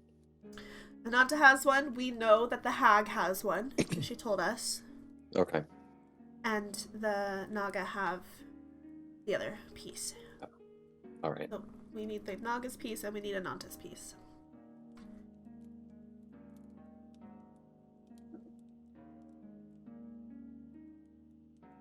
So the Naga's piece is guarded by a Hydra? So the Hydra gave them the gem to guard. Okay. Hydra was the original, like, Right. the keeper of all 3. Yes. Okay. And then scattered them to prevent them from being used to create another portal out of Astaria. So, I guess we'll go and recover that other piece, and then we'll come back here for your piece, and you'll be free to leave, and go see Varuna. That would be most ideal. She really misses you. Can I show you? Show me how. I just need you to relax, and I will connect with awakened mind, and I'll just I'll sort of put the emotions that Varuna had into this Naga. That's so sweet. You see little tears dripping out of his beady round eyes as he recalls the face of his beloved Varuna. by the way, for the record. The name Varuna means one who rides a snake. I thought that was very appropriate. I think it means one who rides a dragon, but... Nothing will ruin our beach episode. It's okay. No. No. But Varuna is also a cute name. And Ananta means eternal. Alright. Okay, time to deliver the blood to Jermina? Yeah. Alright. Okay, so you swim out of the lake, you get back on your boat, and you boat your way on over back to Varuna. She is no longer on the dock, but you drop her boat off, and you head up to Jermina's cottage. Anything you want to do in that meantime?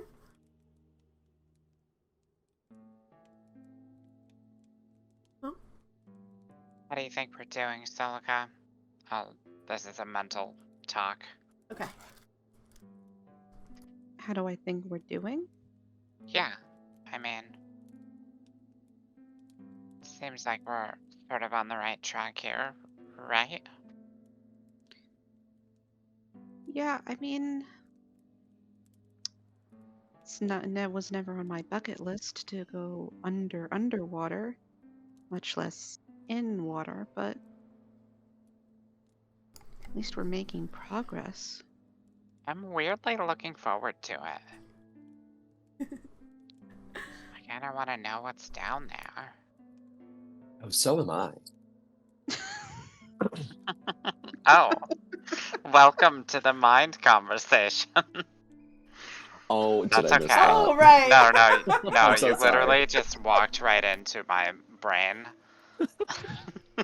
No, I'm so sorry. It's okay. I don't definitely mind. missed that. We're in the Mind Palace right now. That was so funny.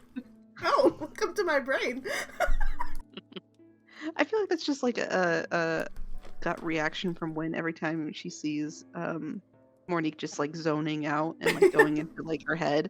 Like she starts like talking, like saying random things as if she's listening. I think there would be a lot of side eyes. Just kind of like she knows Mournique's up to something. But I not to sort of ruin this good mood of yours, but I kind of just been I don't know, keeping an eye on you lately, and are you okay? On me? That's so nice of you. Well, I mean, we were worried about Bubble, but I don't know, you just... Are you sure you're okay? Of course, why wouldn't I be okay? And the Mind Palace, it's kind of like this, it's kind of like a, let's see, what would Mournique's Mind Palace be? I guess it's sort of a, like, Victorian-esque study room. Maybe that's too obvious, but... I was gonna say, it's a room with a bunch of posters of, like, Wynne flexing like Arnold. Not just Wynne. I thought I put those away before you came in here. I am so sorry. She's not even Embarrassing. surprised. She's like, oh, I look good in this one. And, suddenly there's just like a big shake and the whole room kind of just shakes and you hear like a very aggressive, like, almost like a cougar sound. Just like a large thud and then like a... Wow, wow, wow. Yeah, kind of like that.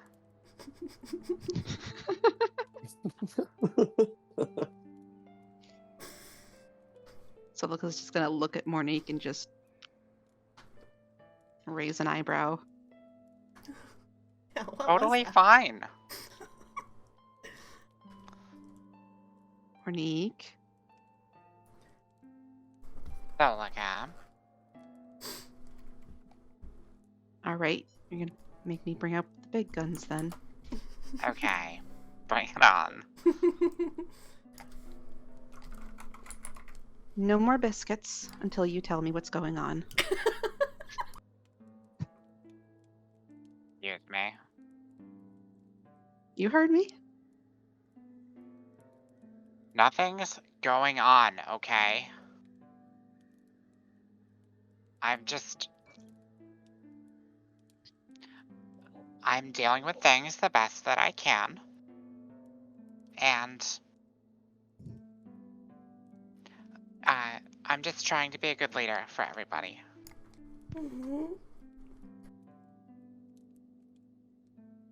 You don't need to be the leader.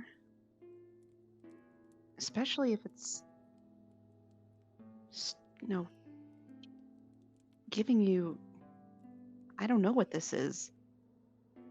Rage? Anxiety? I'm sorry, but do you want Wynne to be the leader? No offense, Wynne. She's still just staring at the posters. What about Bubble? Do you want Bubble to lead us? Bubble's a sweetie. Bubble is So is very Wynne. sweet. She's my best friend, and I will do anything for her. Hmm. But she Bubble is has a lacking squishmallow for brains. in leadership quality. Have you been in her mind palace? It's very Pink. simple.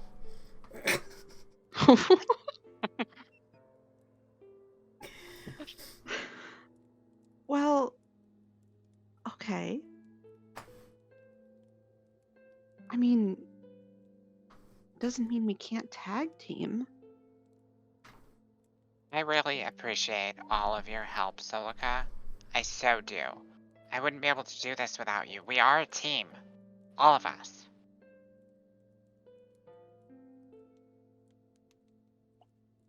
But we're doing just fine. And I just need to check with you sometimes to make sure. I don't mind helping you stay grounded. But that only works if you're honest with me.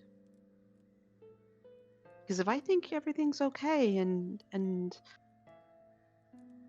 nothing's going on, then I won't know when you need help.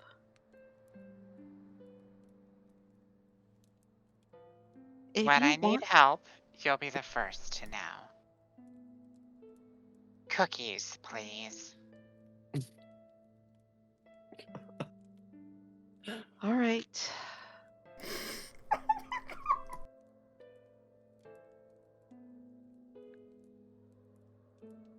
I give her a few cookies.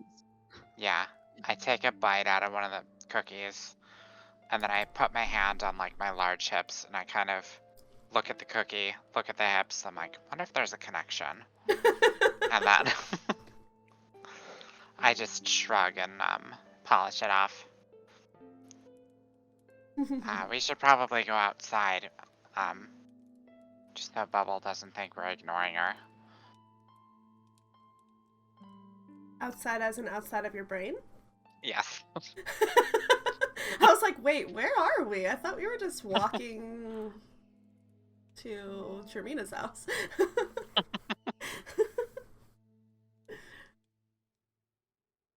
Are you guys ignoring me? No, I've been listening to everything. I asked for a cookie like 7 times. Oh, a cookie. And Okay. Wynn's talking, but it's clearly not to me. It's She's just just Wynne, like- when she talks mentally, she mouths the words, like says them really quietly.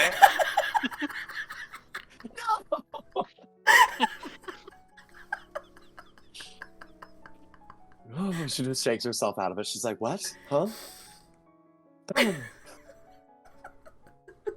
So, when were you daydreaming again?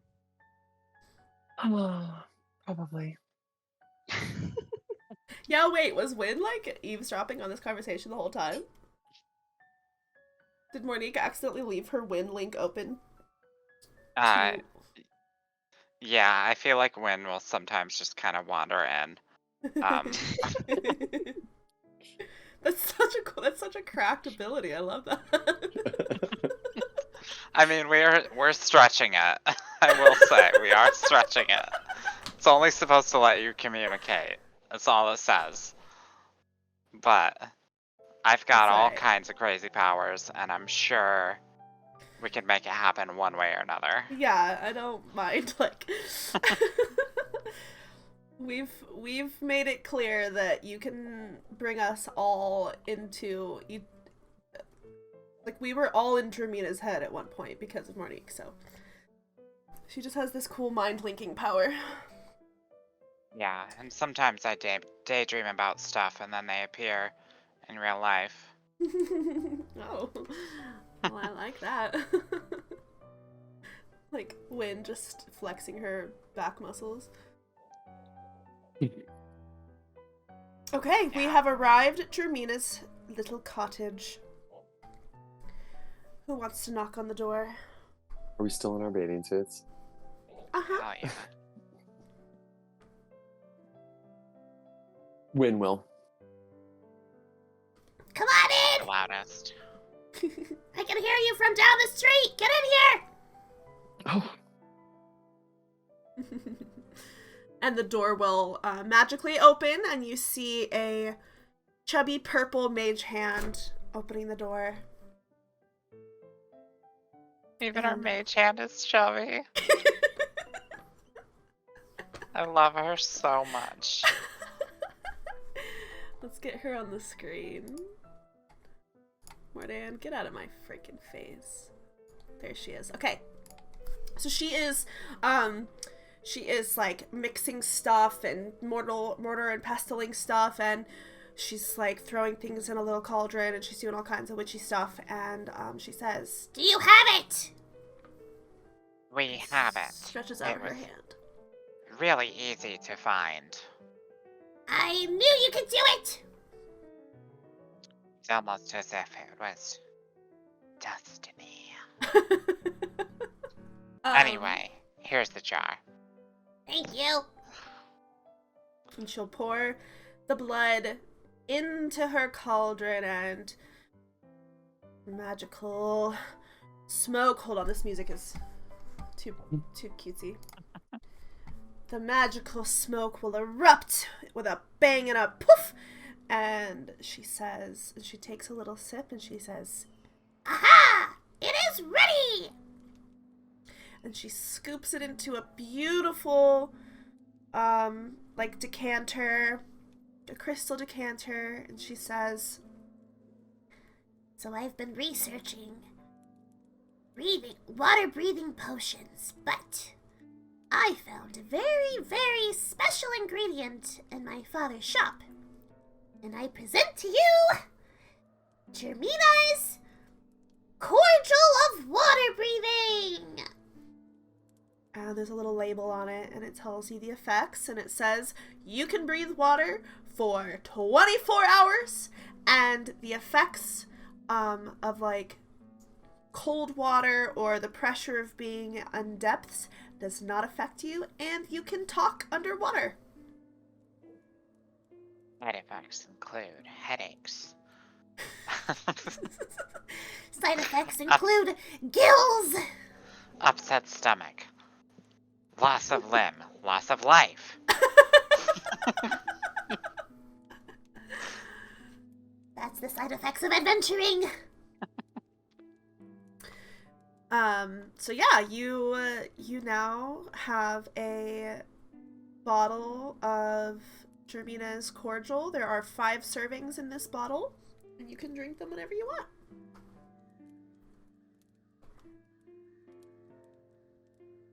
Perfect.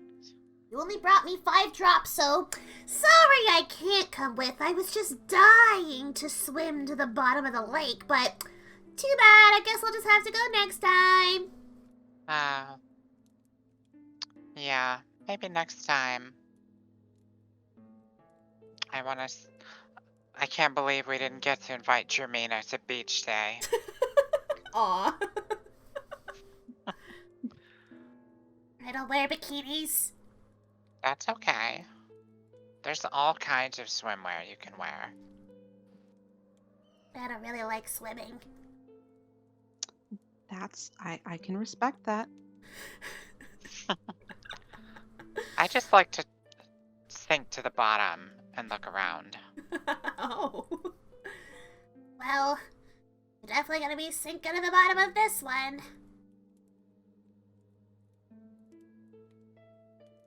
Alright, now get out of my cottage! Okay, Bye. here's a cookie.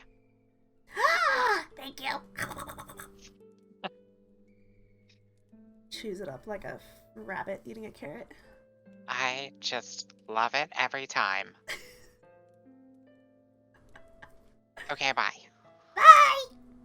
And the mage hand will usher you all out and then promptly slam the door.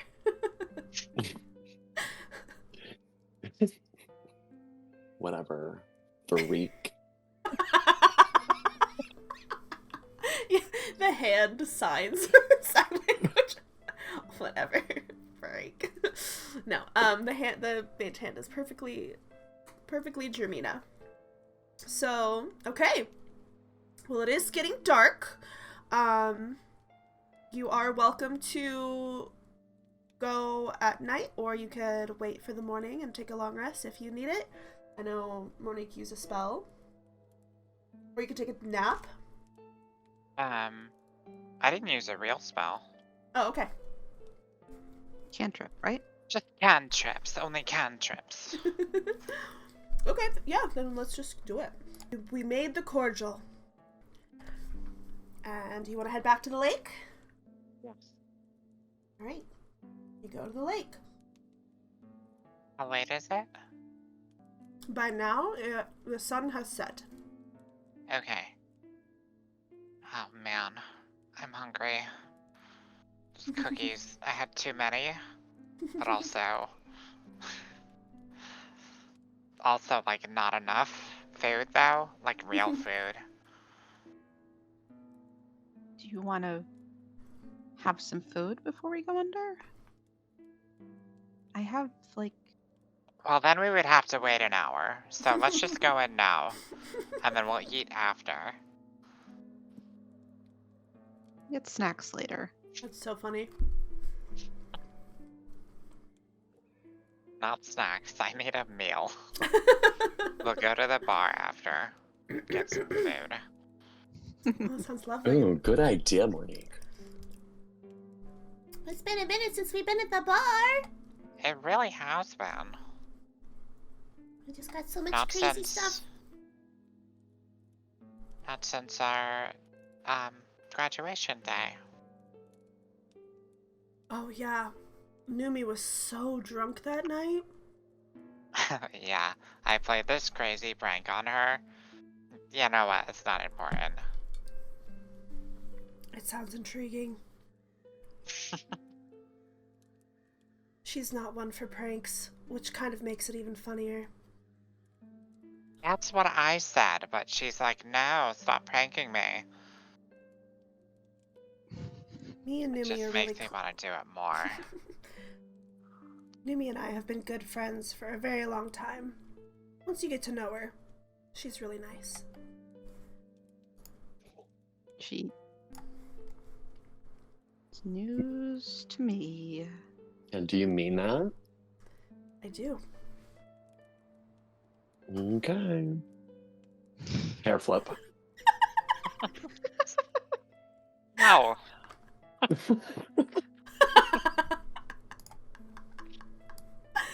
Oh, wait, I fucking love that. Flipping her hair in Mournique's face. Okay. Did she like say anything about us? Well, you have to understand. What Numi tells me in confidence, I must keep to myself. What did she think about, like, what did she think about Wynne? I don't really want to repeat what Numi said about Wynne. Neither do I. Let's just say she likes you all a lot better these days than when we were kids. Whether that's by choice or by circumstance, I don't know. But she is a very good person. That I'm sure of. Whatever. I'll take your word for it. Not as good as Wynne, obviously. Wynne is a great person. Numi said that? No, I'm saying that. Okay. And they You're kind of like, blush. You're gonna stretch the truth a little bit. I would never lie. No, I don't think you would. Well, thank you. We should be going. Right. Okay, we have 5 sips of this potion. Do not sip more than 1/5 of it. So, here's a question. We're going underwater. Are we going to be able to see?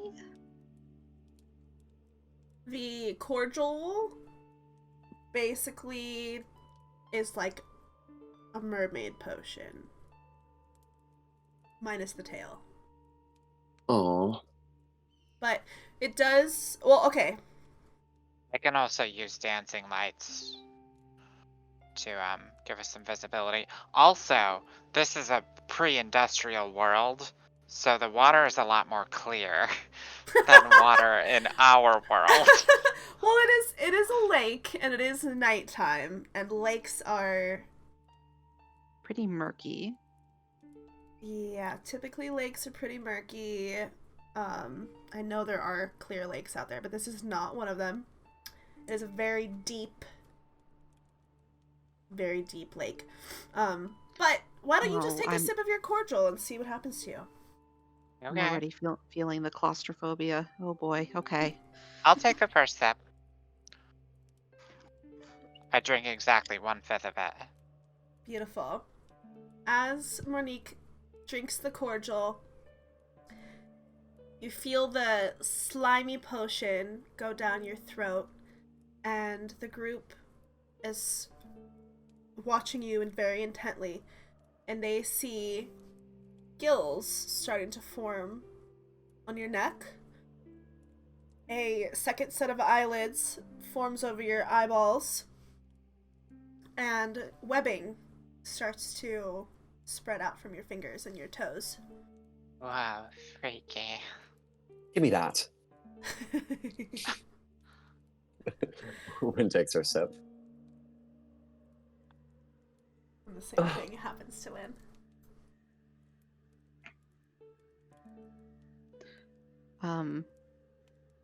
I let Mor'dan take their sip, and then I go. Oh, Mor'dan and Bubble. Solikha, you better drink it before me. I have this problem wherever I start to drink a yummy beverage, I can't, stop drinking it until it's all gone, so just...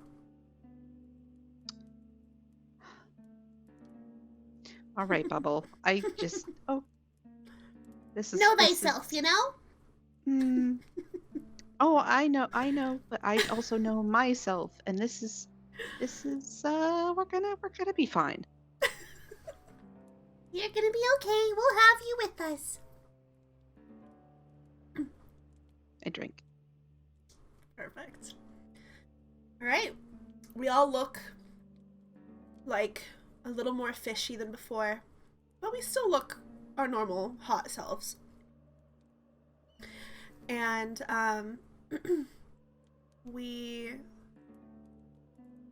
the coldness of the night air seems to dissipate. We're now just kind of comfortable in the temperature. And the lake is still and dark with the reflection of the moon shining on the surface. And we're ready to go in.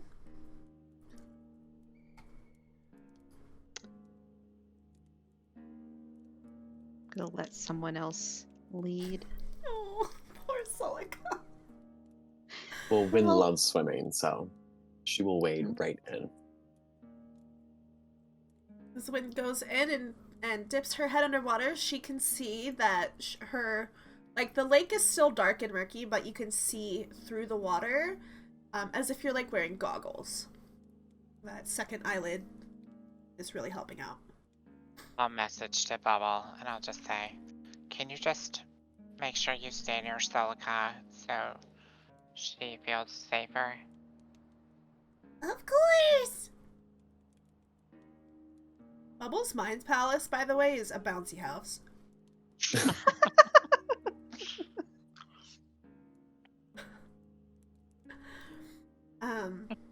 Bubble will reach out for Solikha's hand. Take my froggy hand. Okay.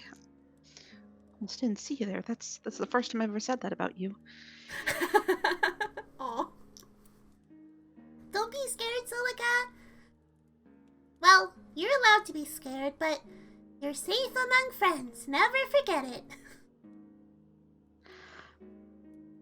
I trust you. I just, it's dark down here. Can't see much, and we're swimming towards some pretty scary peeps. So, let's go. Get this over with. Alright. Ready to see how we do it on Team Future, Mor'dan? I'm ready. They say flatly.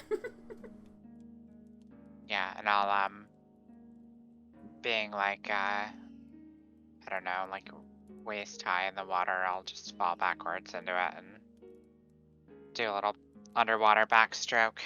Cute. So once you're in the water, you feel like you're like Link with the Zora mask. Like, you can swim so good. Your froggy hands make it so easy to like tear through the water. You can breathe underwater. You can see underwater. But it is still very dark and murky. You see little like flashes of little minnows, and their scales are being reflected by the moonlight. But if they go just a little deeper to the cold part of the lake, you know how like when you're on a lake, the top layer is warm and then you get a little too low and it's freezing cold. Mm-hmm. Yeah, and Wynne's hair is flowing gorgeously behind her. She's diving through the water, having a blast. And yeah, so do we want to just like swim to the middle and then swim down? That makes sense.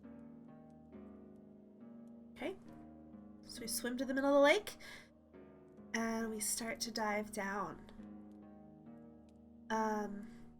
Give me a perception check, anybody. Maybe Solikha, since you're most like freaked out and on high alert. Well, tell me if it matters. Solikha's human. She doesn't have dark vision. Does it? Your fishy eyes can see a little bit better in the dark than you normally can. Okay. Because it's less so that it's dark and more so that there's sediment in the water. So, like, you can see just as good as the elves at this point. 16. Okay.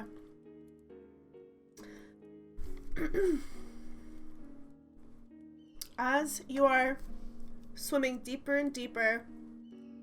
You are not negatively affected by the cold or the pressure, but you can feel the difference. You know it's getting colder, and you know you're getting deeper, because you can feel the water around you getting heavier.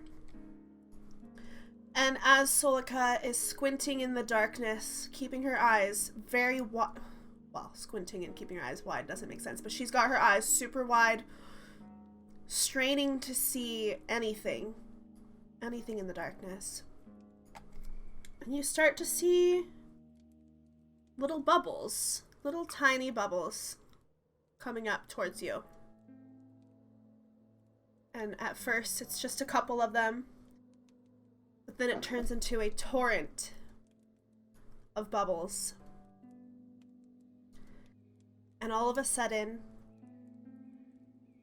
the water around you is swirling and twirling, and a metal net gets wrapped around you all. One big clump, and a swarm of Naga have captured you in their net. And they're starting to drag you all down. Excuse me. Not fish here. Be quiet! Why? As you protest, the Naga one of the Naga reaches its hand and touches the net and casts Shocking Grasp. Oh no. That goes through the whole net. Let me see if I hit any of you. Do you have advantage on Wynne because of her metal armor, her metal bikini? Right. Hold on, let me pull up the... Let me pull up It's the worth stat it to log. look good though. Honestly, yeah.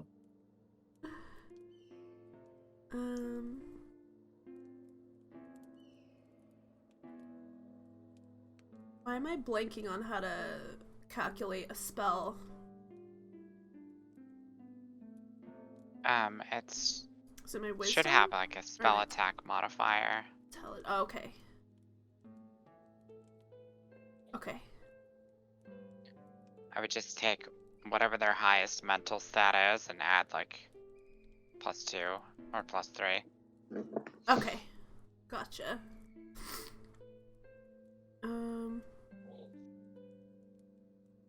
Okay, yes, it has. Okay, got it.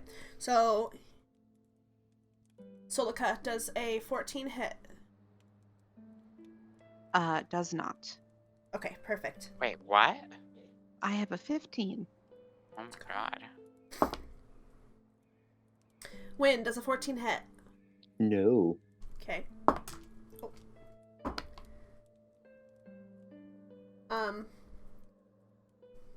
Mournique, does a nat 20 hit?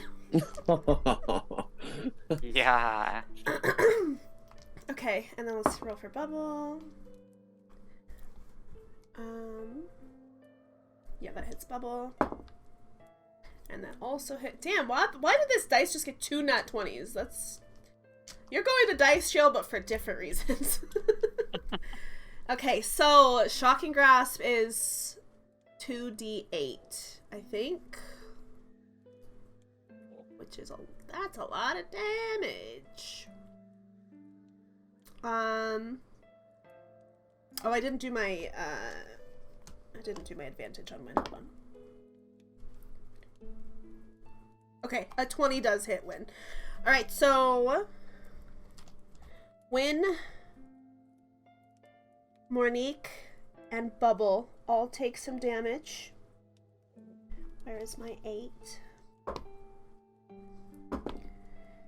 We each take 7 points of lightning damage. Ow. Mm-hmm. That's what I'm saying. I'll switch to a stage whisper. Where are you taking us? Silence! And they drag you down into the depths, into the darkness. I'll say to it mentally, like silent, or Do you want me to zap you again? I don't understand what's happening.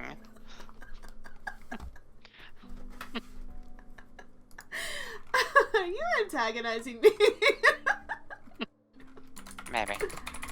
Okay, well...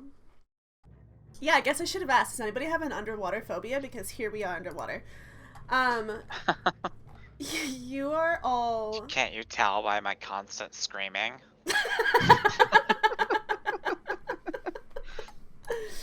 Oh no.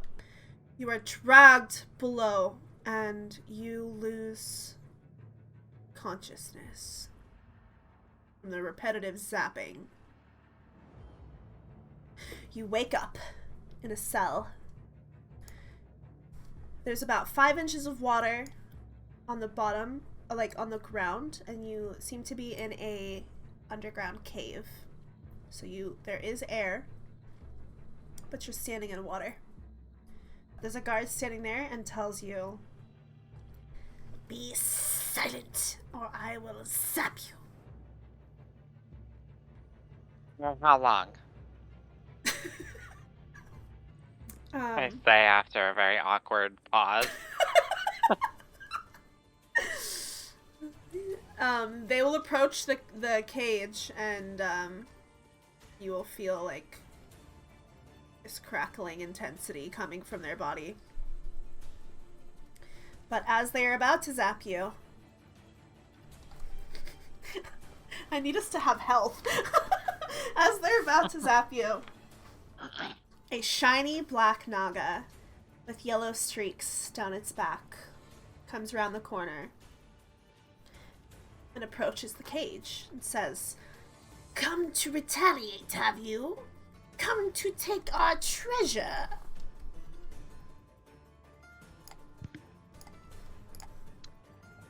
Sorry, can we... Is it okay to talk now? Speak! Getting a lot of mixed signals here. What are you doing by our cave? We're just looking around. You know, we've never been down here before.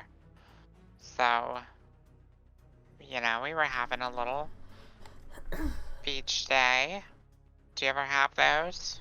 Don't lie to me. You, what are you called again? What am I called? Mournique. You're called... Theastra. He's angry. I am Vasuki, leader of this clan. Have you come to avenge your peacekeeper chief? What did you do to him? Well, we killed him in the dead of night. He was investigating us. He heard a rumor from that old bat on the docks of our existence. The only reason we haven't dragged her under the water yet is because old Ananta won't let us. It isn't our fault he went and fell in love with a Theastra. Your peacekeeper killed one of my clan. Of course, she will be rejuvenated in a few days, but she's all bones now. We keep to ourselves, so it's really your fault that the peacekeeper is dead. We simply wanted to retrieve what was ours, the gem shard. We will hold you here until we decide what to do with you.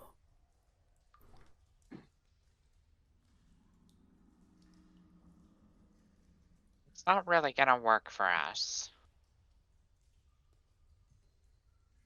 You know, unless you can decide within 20 hours or so.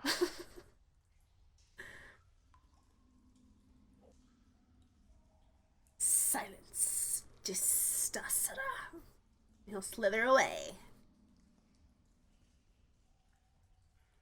Excuse me, guard. I have to pee. Is there a bathroom? Do you have those? You piss where you are. Theastra. Gross. Ew.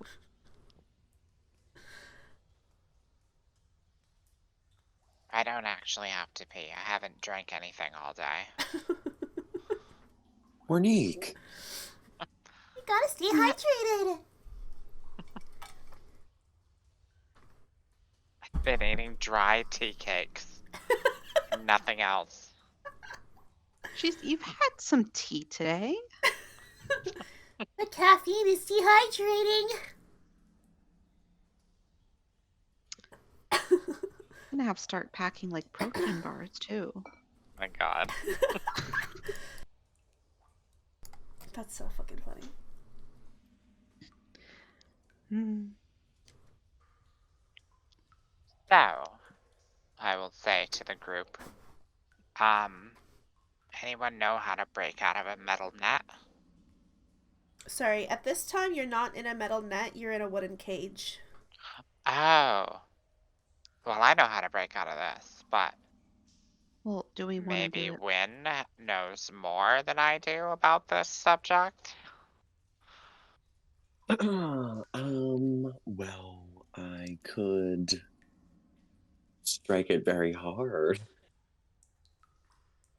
Yeah. We could. Well, I could just be kind and ask. I say ask with big air quotes. Oh. Ask. I mean, you can try it. All of a sudden, you feel something like bumping against your feet, Solikha. And if you were to perchance look down, you would see a little turtle. Oh, hey! Look at this little guy. He's kind of nibbling at your shoe or foot or something. Like just like a Oh. little freshwater river turtle. Yeah. Hey, we gotta get this guy out of here too. Maybe he's just food for them. Hello, turtle. Question. Mm-hmm. Do we only have one guard? Yes. He's kind of dozing on the other side of the room. I'm assuming you're all Okay. whispering very quietly. You don't I would get like to zapped. enter Mournique's mind palace. Okay. I love that. So I can get out of here. I think I should kill that guard. Or knock him out or something. I don't know.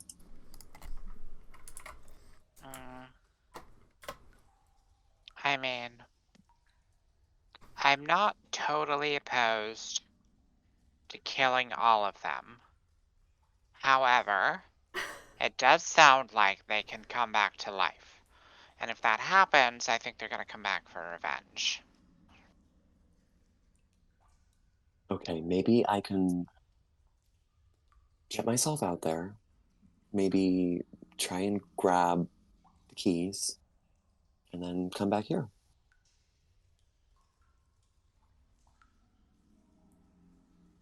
Did anybody see if he had any keys? You know, the fishy locksmith. you can see a big round key ring with a rusted key hanging on the wall of the cave. And this guard is dozing, you say? Yeah, he's just kind of like ADHDing out in the corner. You know, like fiddling with stuff. He's very bored. This is not a... And where is the key in relation to him? It's right next to him. Oh dear.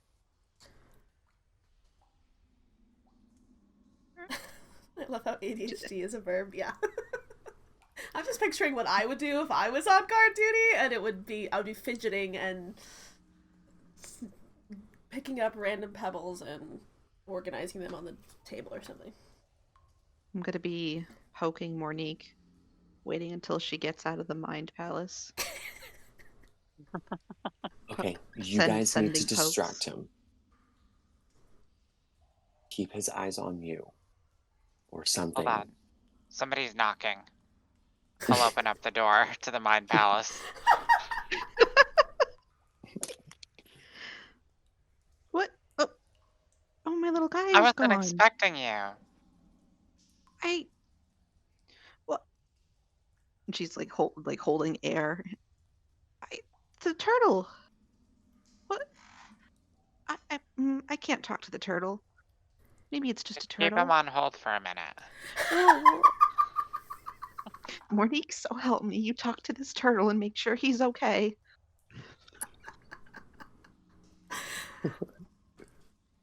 The turtle's knocking on your mind palace. Okay, yeah. I'll open the door for the turtle. It's like a tiny door.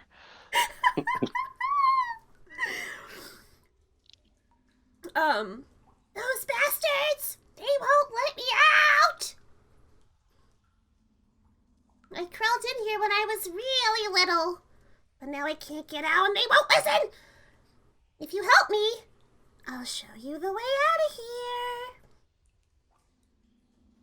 I've seen where we could find, like, some kind of, I would describe it as a lightning crystal. Ooh, you're after the Naga's treasure, aren't you? Oh, yeah. Hell yeah!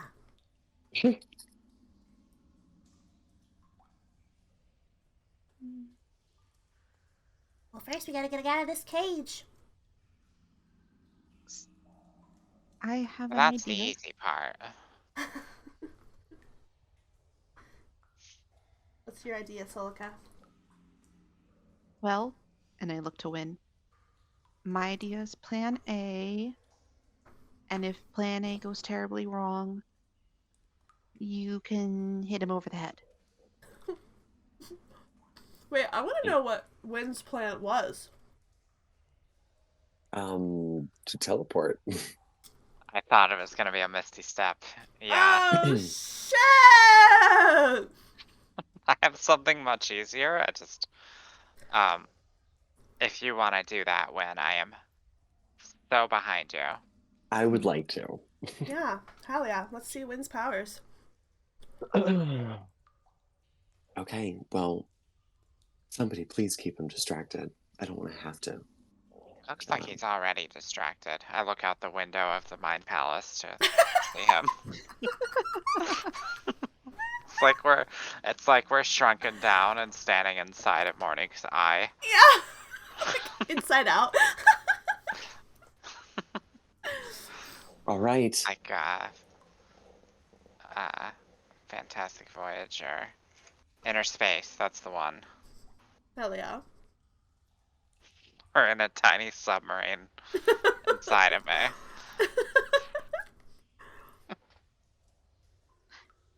All right, So let's you do wanna- this. You want to do your stuff first. Go ahead and smack him. I would like to give him a good whack. Okay. Do you want to teleport, like, next to him and then smack him? Yeah, like right They behind him if possible. Yeah, they didn't take your weapons, by the way. Nothing personal. Very personal. Very. Sorry, nothing personnel. All right. Alright, do it. I'm gonna do this, ladies, and she just like slips out of the mind palace. Alright, we're gonna closed. Everyone out. The house spits you out like a monster house. Okay. Do I have to like roll for my Misty Step, or can I just do it? I believe you just do it. Okay, then I just do it. Just do it. So Wynne blinks out of existence and appears I imagine, here's how I picture it, and you can correct me if you picture it differently. You appear leaning against the wall, right next to the key, with your arms crossed, like smirking down at him, just waiting for him to realize. I guess, yeah. I would like to have my hands on my weapon. Well, I mean, you can quickly, yeah. I just see this swagger in Wynne that would just, yeah. So, you appear next to him, and you want to roll to attack? Yeah. Hey, big boy. Attack. Right for the back of the skull. Alright, roll to hit. We got an 18. Let's fucking go. Yeah. Do I have to roll for damage? I mean, I am just trying to, I guess, knock him out. He has help, like, hit points. Okay. You can do non-lethal damage to knock him out, but you have to take it down all his hit points. Okay. Let me see then. 4, and I would like to, I guess, can I attack again with my bonus attack? Yeah, your extra attack. Okay. Would she have like inspiration or not inspiration advantage from like a Surprise. sneak attack? Mm-hmm, sure. I mean, do I need it if I rolled that high? The second one, you still have to roll for. Yeah. So, did you roll that one already? Yes. And what'd you get? 16. Okay, you're fine. You're fine. Okay. Okay. And I'd also maybe like to take a bonus action with polearm and you hit him once more. Yeah, absolutely. With the butt end of it. Just bah, bah, bah! So that's 2d10 and 1d4 damage. Okay. So we got, let's see.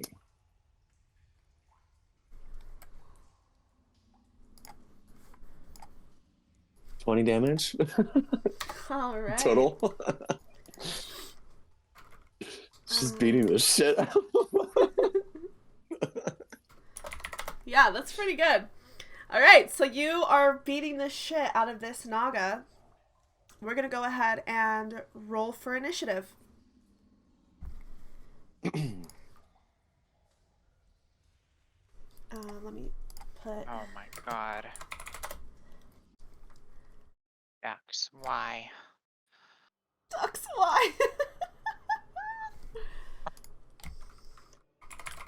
What the actual duck? There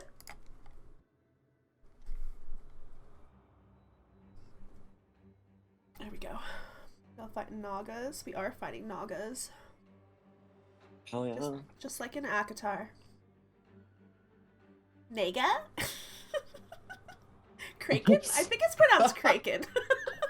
Stop. I was thinking about that in the shower today for no reason, and I laughed out loud. You think it's pronounced Kraken?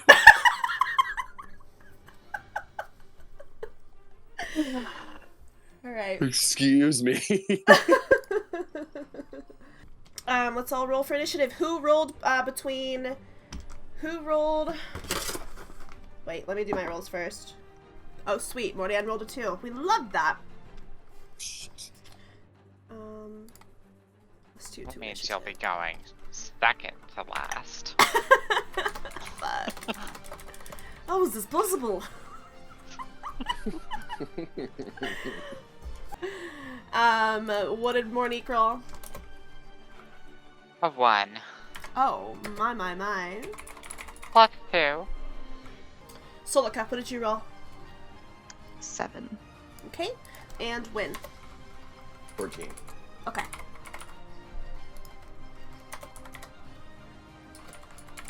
Okay, so the Naga is getting the shit smacked out of him. He's not happy about it. Buphbble can see that Wynne is beating the snot out of this Naga. and she wants to jump in and help. So Bubble is gonna cast. Tell me why all of Bubbles, Bubbles gonna cast Knock and open the fucking door. Hello. Oh my god. I was just gonna use Mage Hand to get the key.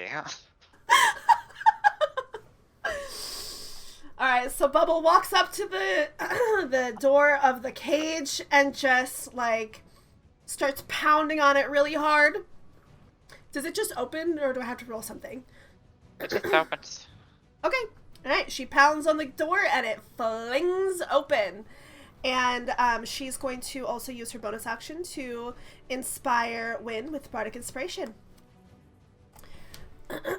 And now, so because Wynne was acting out of initiative, did she technically use up her action and bonus action, or does she get it? Does she get to use it now? She would get to use it. Okay. It is Wynne's turn. Okay, I'm honestly just going to repeat. Yeah, that sounds great. Fucking do it. Give it to me. Okay, we got a 14 and a 16, I guess, for 2 attacks. And let me see. The 16 hits, the 14 does not. Okay, and then I'm gonna use my pole arm too, so for a third. For a 17. Yeah, that'll hit. And that's 8 damage total. I'm sorry, no it's not. 11. Hell yeah. Okay. Alright, it is the Naga's turn. The Naga is gonna look. Or, like, it's screeching and hissing, and it's gonna try to bite you, Wynne. So, it definitely hits you. And it's gonna hit you pretty hard. Woof! Okay. So, first of all, it's gonna do 10 piercing damage.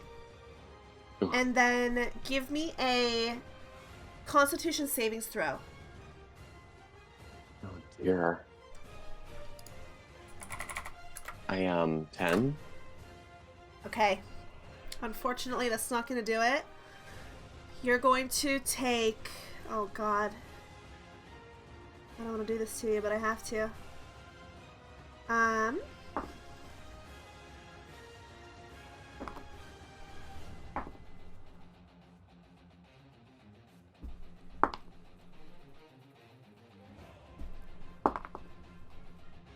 24 lightning damage. Ooh. So she's down. Fuck. Okay. Because it was Alright. 10 plus 24, right? Yep. Okay. Okay. Solikha, it is your turn. What do you do? Oh my god. Okay. Well, quick question. Is everyone still hurt from before with the when they took the damage from the net? Yeah. Okay. Okay. Oh my god.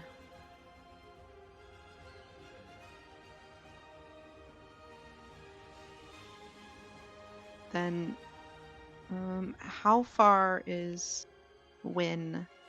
How far is Wynne from the rest of us? Because we're still kind of like in the cage area. You're about 10 feet away. Oh, okay, good. Good. Very close, yeah. And I'm going to run up to her on the ground and 3rd level cure wounds. Okay. Beautiful. So that's... Watch.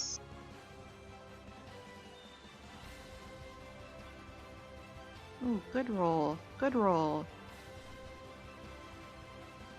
music just got upbeat. Oh yeah. Good healing roll. 23 points of healing. Let's go. That's our cleric. Woo! Don't That's do my this. fault. Don't do that again, Wynne. Okay, okay, here we go. It's just clutching her head like, oh. Yeah, because as the Naga bit you, electricity came jolting out of its fangs and just coursed through your body, like leaving you. With a splitting headache. Yeah.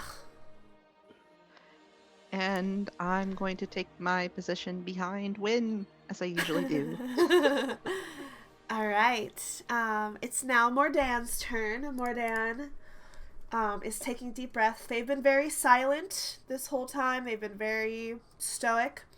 They're going to do a little cartwheel, and they're gonna take their staff and just smack the Naga right in the jaw. And oh, I guess it's a spear. So that would be, is that 1d8 handheld? Oh my fucking god, really? Oh, Mor'dan. Okay, Mor'dan misses, but then they stab right past its head, and then they do a flurry of blows with their kicks. That one misses, and that one also misses. Mor'dan sucks. Okay, it is now Mournique's turn. Seeing Wynne, seeing Wynne go down,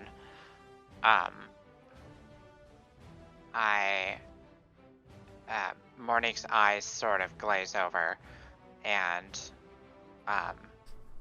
she lets something loose in her mind. And just for a split second, her eyes just flash red, and she will rush out of the cage, and she pulls like these two thin, very small, hidden daggers out of her hair. Ooh. And she tosses them up and does like a mid-air twirl and kicks them at this fish creature. And as she kicks them, they just blast forward with incredible speed. Mm. And she yells, "Done!" She doesn't yell anything, but she That's the other she does have a low growl about her. 12 to hit. No. 12 does not Okay, hit. and then the other one is 20. You do have your 2 inspirations, but yes, Oh, 20 will I'll hit. spend 1. Okay. So the first one is 20. Okay. And then the second one, that's a natural 19. Okay. So, Yeah, that'll hit.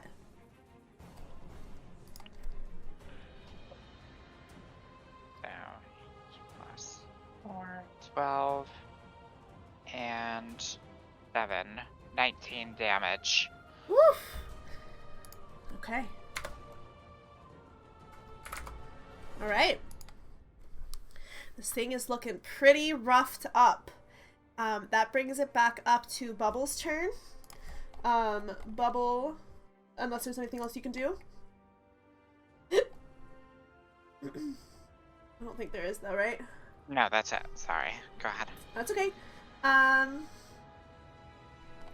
Bubble is just gonna shoot at it with her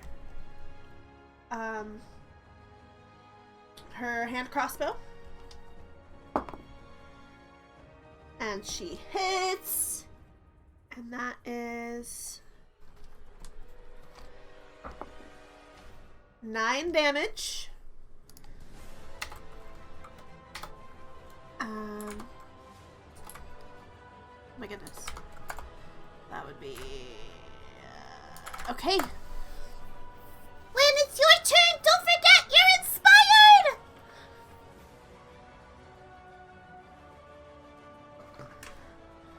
And if you need to hear it... I was muted. I'm so sorry. Oh. I'm listening. That's an extra D what? That's an extra, I believe it's an extra D8 now. Yeah. Oh, did you? Oh, okay. I've leveled up, yeah. Okay. Well, what do I want to do here? I think I want to go... I'm going to Divine Smite. Okay. Okay. Which, Well, that's like if I hit, right? right, yeah. So that's a 16. Perfect, yep, that hits. Beautiful. Okay. Extra 2d8. That's so cracked. I love that. It's crazy. Let's see. Alright, and I'm going to use my pole arm as well. Okay. For a 17. Woo! Wynne, how do you want to do this? Oh, hell yeah. Okay, well, I mean, I think our first strike is gonna, like, pretty much, I don't know, let's say cut him real deep, like, Okay. thick in one of his coils. Like, Cool. pretty much in half. And then, as he's writhing around, she's gonna be like, yeah, and use, like, the butt end of it to, like, finish off, like, the cut. And just, like, completely sever him in half. Ooh! And he lets out a shriek and a hiss, and he's twitching on the ground, and then he is still. Nice, Wynne. She's still, like, breathing heavily from, like, all the exertion. That was so cool. Oh, and then she, like, brushes her hair out of the face. Oh, easy. Even the turtle is flapping its little legs in the water. I'm gonna bend down to the corpse. And I'm just gonna say, don't you dare think about coming back. Scary. I'm going to pick up the turtle and bring him with us. Yay! Turtle friend. Cute. Oh, is that your Creed spirit, Wynne? What? The turtle. No. Wait. What? Never mind. She's just teasing you. I don't know what get it. everybody's spirit is. Because it's a little creature and it's following us. I think he's just been stuck here. Or, you know, he could be turned out to be a Naga in disguise, which will be very unfortunate, but right now he's cute and small, and he's going to come with us. Hell yeah. Thank you. Okay, let's go grab that treasure. And kill anyone who gets in the way. The turtle is guiding you. Leading you and guiding you. The tunnels are winding and impossibly long. There's little glowing fish that dart in and out of tiny crevices and in the grasses growing from the murky rock floor. Sometimes the tunnels are entirely submerged and you have to swim through. And other times, there's barely an inch of water, but everywhere is wet and dripping. Finally, you emerge into a large cavern, fully submerged, so you're swimming.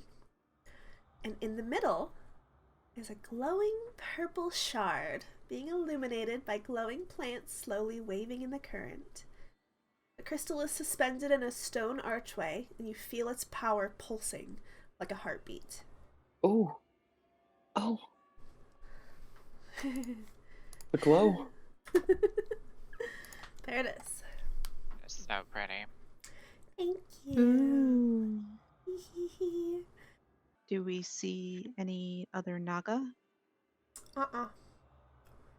Go straight for it. Oh, Hold on. Mor'dan is the best swimmer. Mor'dan, please save my friend Wynne. Oh no. Well, someone's got to pick it up, right? We'll back you up from here. Yes. Yeah. Okay. This is for everybody. Oh, hell yeah. So it's, let me see, 2d8 plus 2. Wow. Oh. Oh. 15, so 17 for everybody. Okay, very good. Everybody is healed. Cool. Thank you. Ah, that feels better. I'll feel Yeah. that. keep going for a little while. Yeah. She blows a little kiss. Mwah. Aw, the bubble. Like, you know how mermaids will kiss underwater and the bubbles like come bursting out of the mouth? And it's in the shape of a heart. Beautiful! Oh my god. With the webbed fingers. Mournique God. faints. I just looked over at Bubble's character sheet and her flaws are not the brightest. Sometimes secretly insecure about what's going on in the village. I'm just like, not the brightest. Okay, sorry. That is irrelevant. Okay, so we are all healed. Love that. Thank you, Wynne. Winnifer. Love okay, who's approaching the crystal? Who's gonna grab it? Mor'dan. Okay. Alright, you see Mor'dan approach the crystal, and they place their hand on it, and they are tugging it, and then comes loose in their hand. But you see Mor'dan's hand, their free hand, fly up to their throat, and they're starting to struggle, and they're starting to, like, choke, and they're kind of shaking and struggling. Put it down. And they drop Yeah, it. hero time. Huh? And Wynne. So, let me see real fast. And everyone one at a time. So, Mor'dan is hit by something. Mor'dan is hit with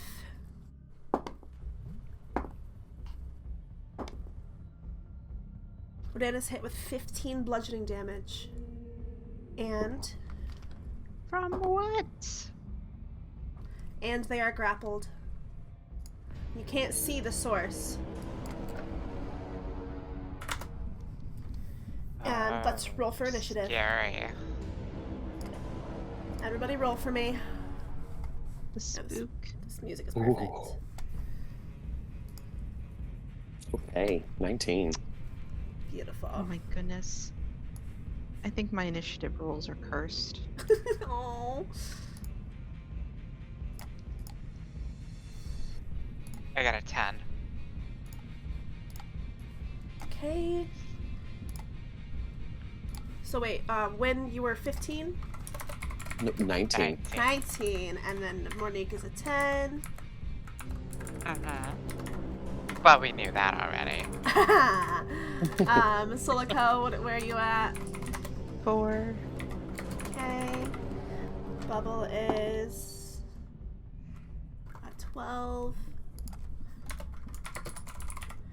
And Mor'dan is a 23. It is Mor'dan's turn.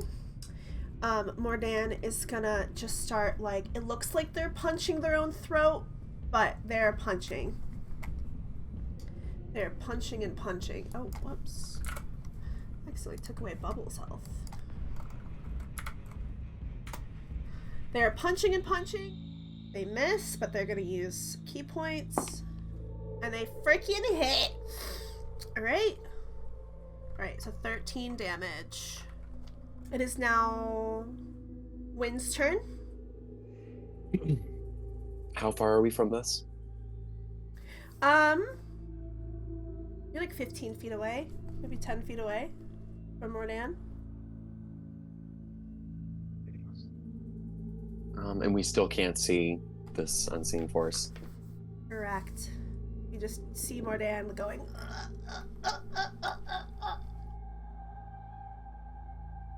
Okay, and I guess Wynne will swim up to it and You can use the help action to try to help ungrapple Mor'dan. yeah, I would like to do that. Okay. Okay, I got a give me 19. beautiful. Okay. So you rush over to Mor'dan, you like grab around their throat and like try to pull off whatever is grabbing them. Yeah, I think she might try, I don't know, pushing whatever is like in front of him. Or them, Okay. excuse me. That's okay. So as you do that, you see like what you think is like a flash of like ice blue eyes, but it's gone as soon as you notice it. And Mor'dan is all of a sudden able to breathe, and they're like, oh, "Thank you, Wynne. What was that?" Okay, so before Bubble goes, all of a sudden comes rushing at the entrance of the room 3 Naga, and you recognize Vasuki. You also see a bone Naga, and you also see a bright orange and black Naga. And they're at the entrance of the tunnel. Well, 2 of them are at the entrance you came from, and 1 of them is at a different entrance. And they are pierced. So let me add them to the initiative. Sesha is the bone Naga. Karkati is the other Naga, the orange one. Before Bubble can do anything, Vasuki comes swimming in and he says, What do you think you're doing? he will swim up to Bubble, his closest target, No. and do Shocking Grasp. Take me instead. And he hits! He hits little Bubble! No. Okay, it is now Karkati's turn. Karkati is gonna swim in, and she's gonna look right at Solikha and go for a Shocking Grasp. Does a... Oh, they missed. Alright. They got a 2. Woo! Solikha's like, no! Okay, now... I've got precious cargo. Yeah. Holy the turtle. Yeah. It is now Bubbles' turn. Bubbles gonna say, You ugly, stupid snake! to Vasuki, who now has disadvantage in attack rolls. And then she will also give Bardic Inspiration to... So it also does damage. Oh, okay, what does it do? Wisdom save.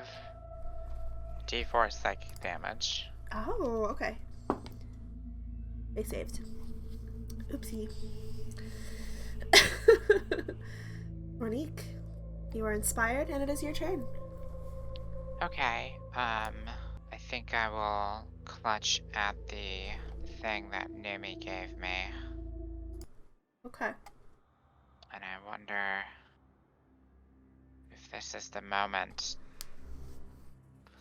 Because I'm feeling some fear Yeah, you getting scared? breaking through the other mind. And I say, they can't control you if you do not fear. And I will pop the lid off of this little crystal vial and drink the contents. She sort of doubles over a little bit, and she's just overcome with this feeling of despair and not just despair, though. She also feels a surge of power, a surge of new magic. And she will focus this magic. And you'll see beside her where her mage hand usually is holding the orb for her, the arm starts to become longer and fill out an entire body from the mage hand. And it is a duplicate of Mournique, but different. She's a little crazier looking. Her hair is like wild and moving sort of like fire. And she has red eyes. And she looks very similar to the other Mournique that we saw. The one who cut my hands.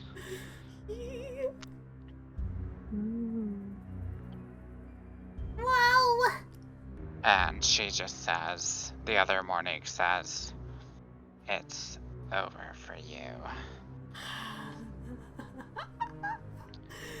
And Mournique's despair will rush forward through the water and strike at the lead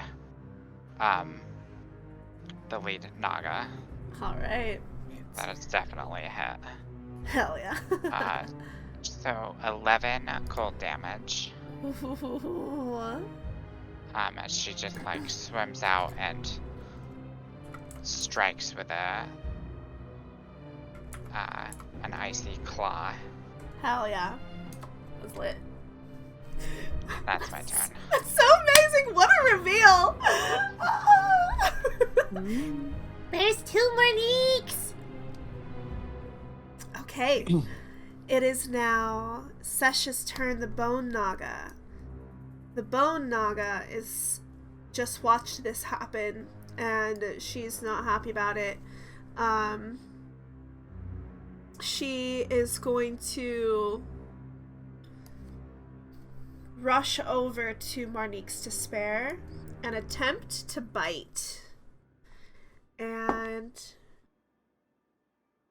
does an 11 hit? Not. All right, so she tries to bite, but she misses. It is now the thing that attacked Mor'dan's turn. It is going to try to attack Mor'dan again. And it does succeed. Okay, so you see Mor'dan all of a sudden grab their throat again, and they start to struggle again. And they are hit with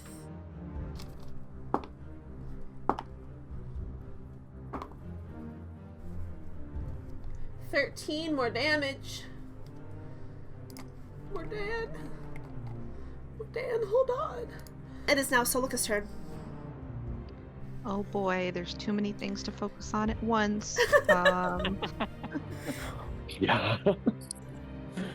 But there's 2 Nagas in front of me and Bubble, and that's priority. We're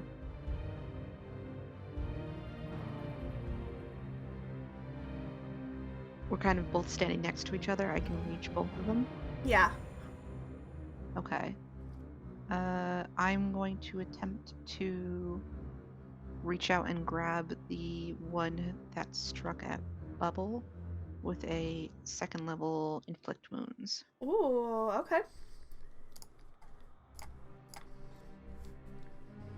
And how does that work? It's a melee attack, so I roll. Does a 16 hit? Yes. Okay. It's 4d10 necrotic. Ooh, let's go. Whoa! Kill that motherfucker! Yes. 6.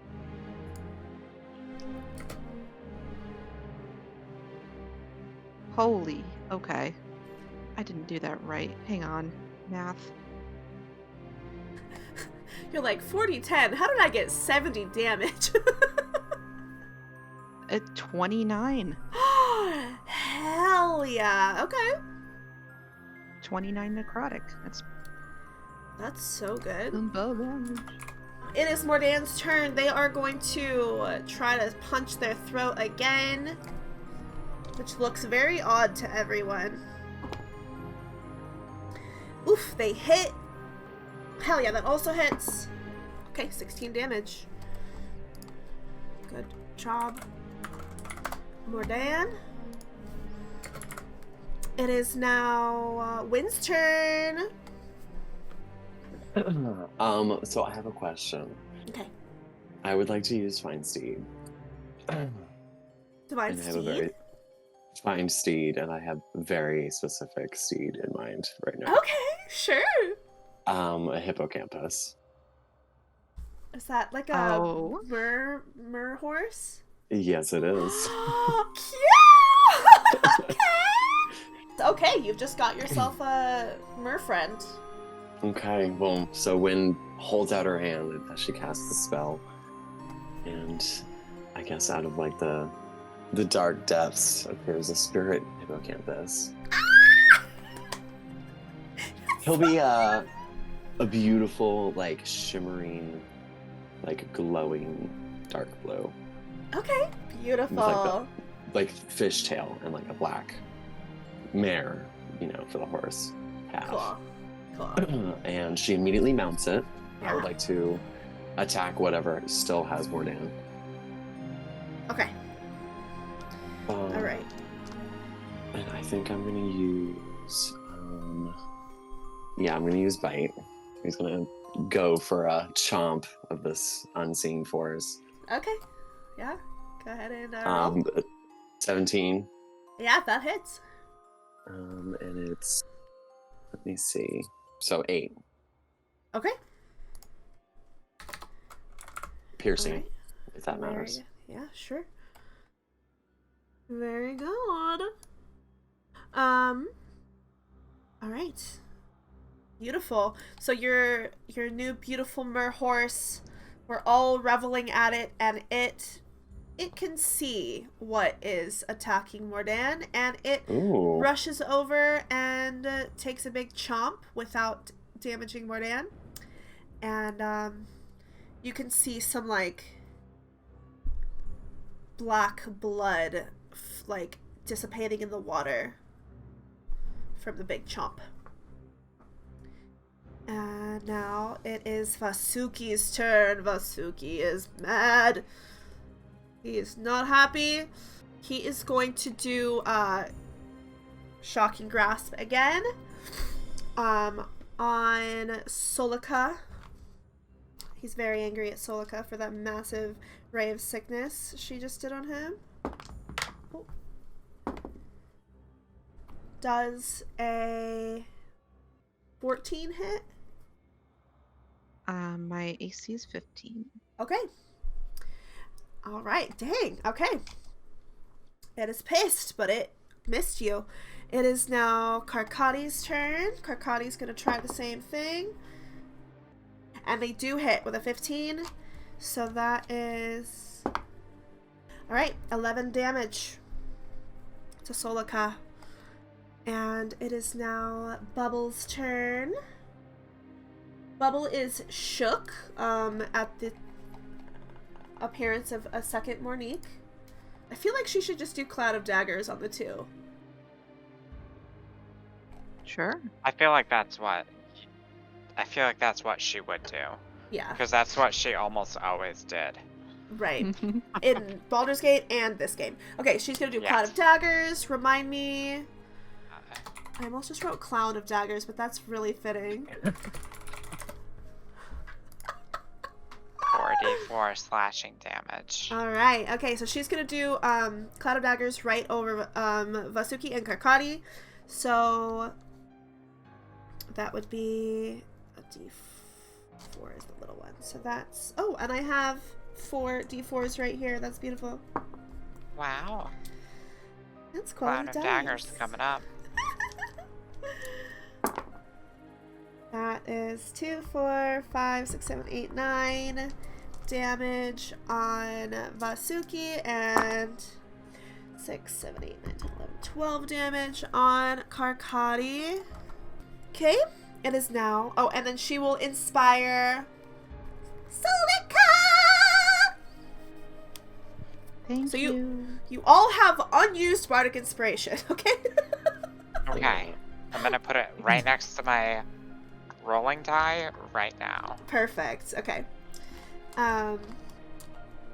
It is now Mournique's turn. Okay. Mournique, sort of recovers and she sees these two, the two that are in front of Bubble and Solikha, and,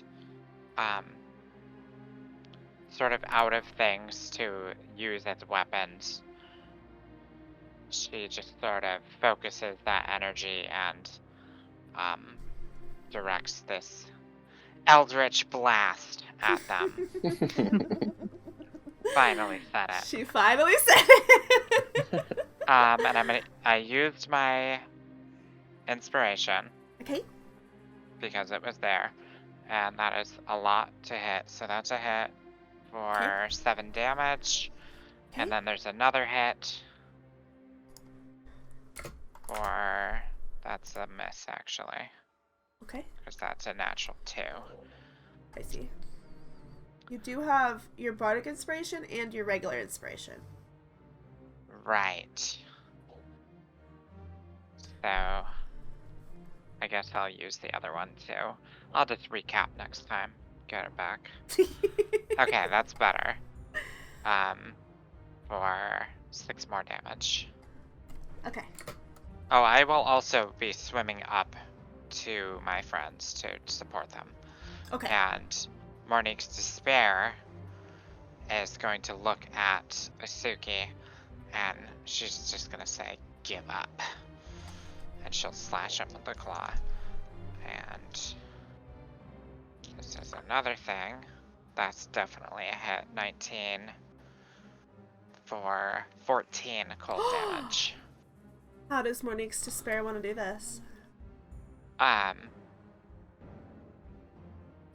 Yeah, she just like reaches at it and like grabs it right in the middle, and these icy dark claws sort of pierce the neck of this thing, and it like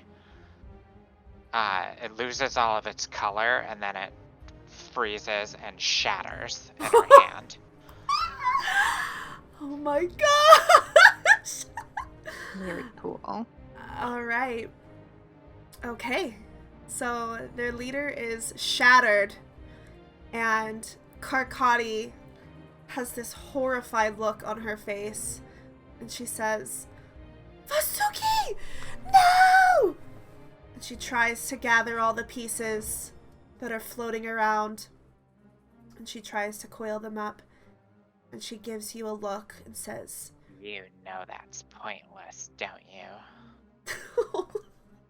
This isn't over. And she swims away. She dashes. Mor'dan feels the constriction from their neck start to ease away, and the bone naga, Sesha, knows she stands no chance without her leader, and she swims in the opposite direction, and she's out of there. And you are now left alone in the cavern with the crystal.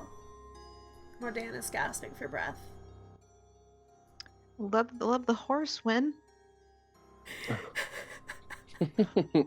I was ready to start slashing from the top, but that's okay. Bubble, are you okay? Did you get hurt? Ow! Oh, come here. I give her a hug. Where does that hurt? Let me help you. Everywhere. Oh, let Solikha help you.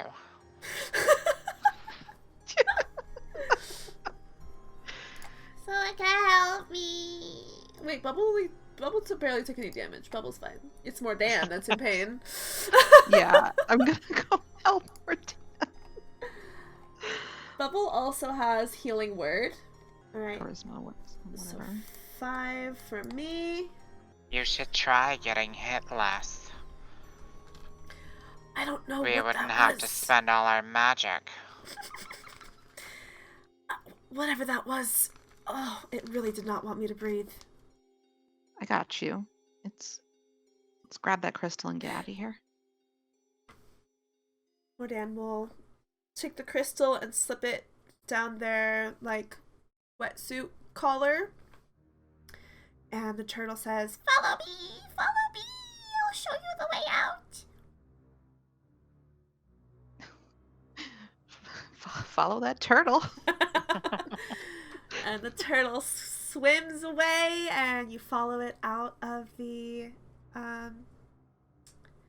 tunnels until finally you're just no longer surrounded by cave walls with glowing plant life. You are just in the deep, dark depths of the open, murky lake, and you swim up and up and up and up until finally, like Ariel, you breach the top, you flick your hair back, and you've made it out of the Naga's lair. Let's get out of the lake. Please.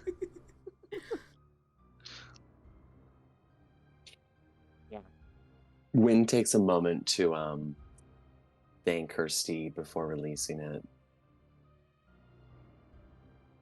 Aww. Maybe she could give us a ride. I mean, yeah, we can do that too. It can't breathe above water, so for I don't know, very long. I see. Okay. Well, you hold on to the hippocampus's back, and you'll extend an arm out, and we'll just link up hand to hand, and it tugs us along towards Ananta's cave. If we want to have any conversation about anything, maybe we should save it till next time. I think so, because I feel like we have a lot to talk about. Mm-hmm. Yeah. True. Okay, that's totally fine, but we did it! We beat the Naga, we got the crystal! You guys did so freaking good! You killed their despicable leader, and you shattered him into a million pieces. I loved that. Oops. We got to see Mournique's despair. That was incredible. And yeah, you guys did great. That's where we will end today's session. It's like Great. the greatest session yet. Yay, I'm so glad you think so. Quite the adventure. A little bit of everything. Yeah, I didn't want to miss anything.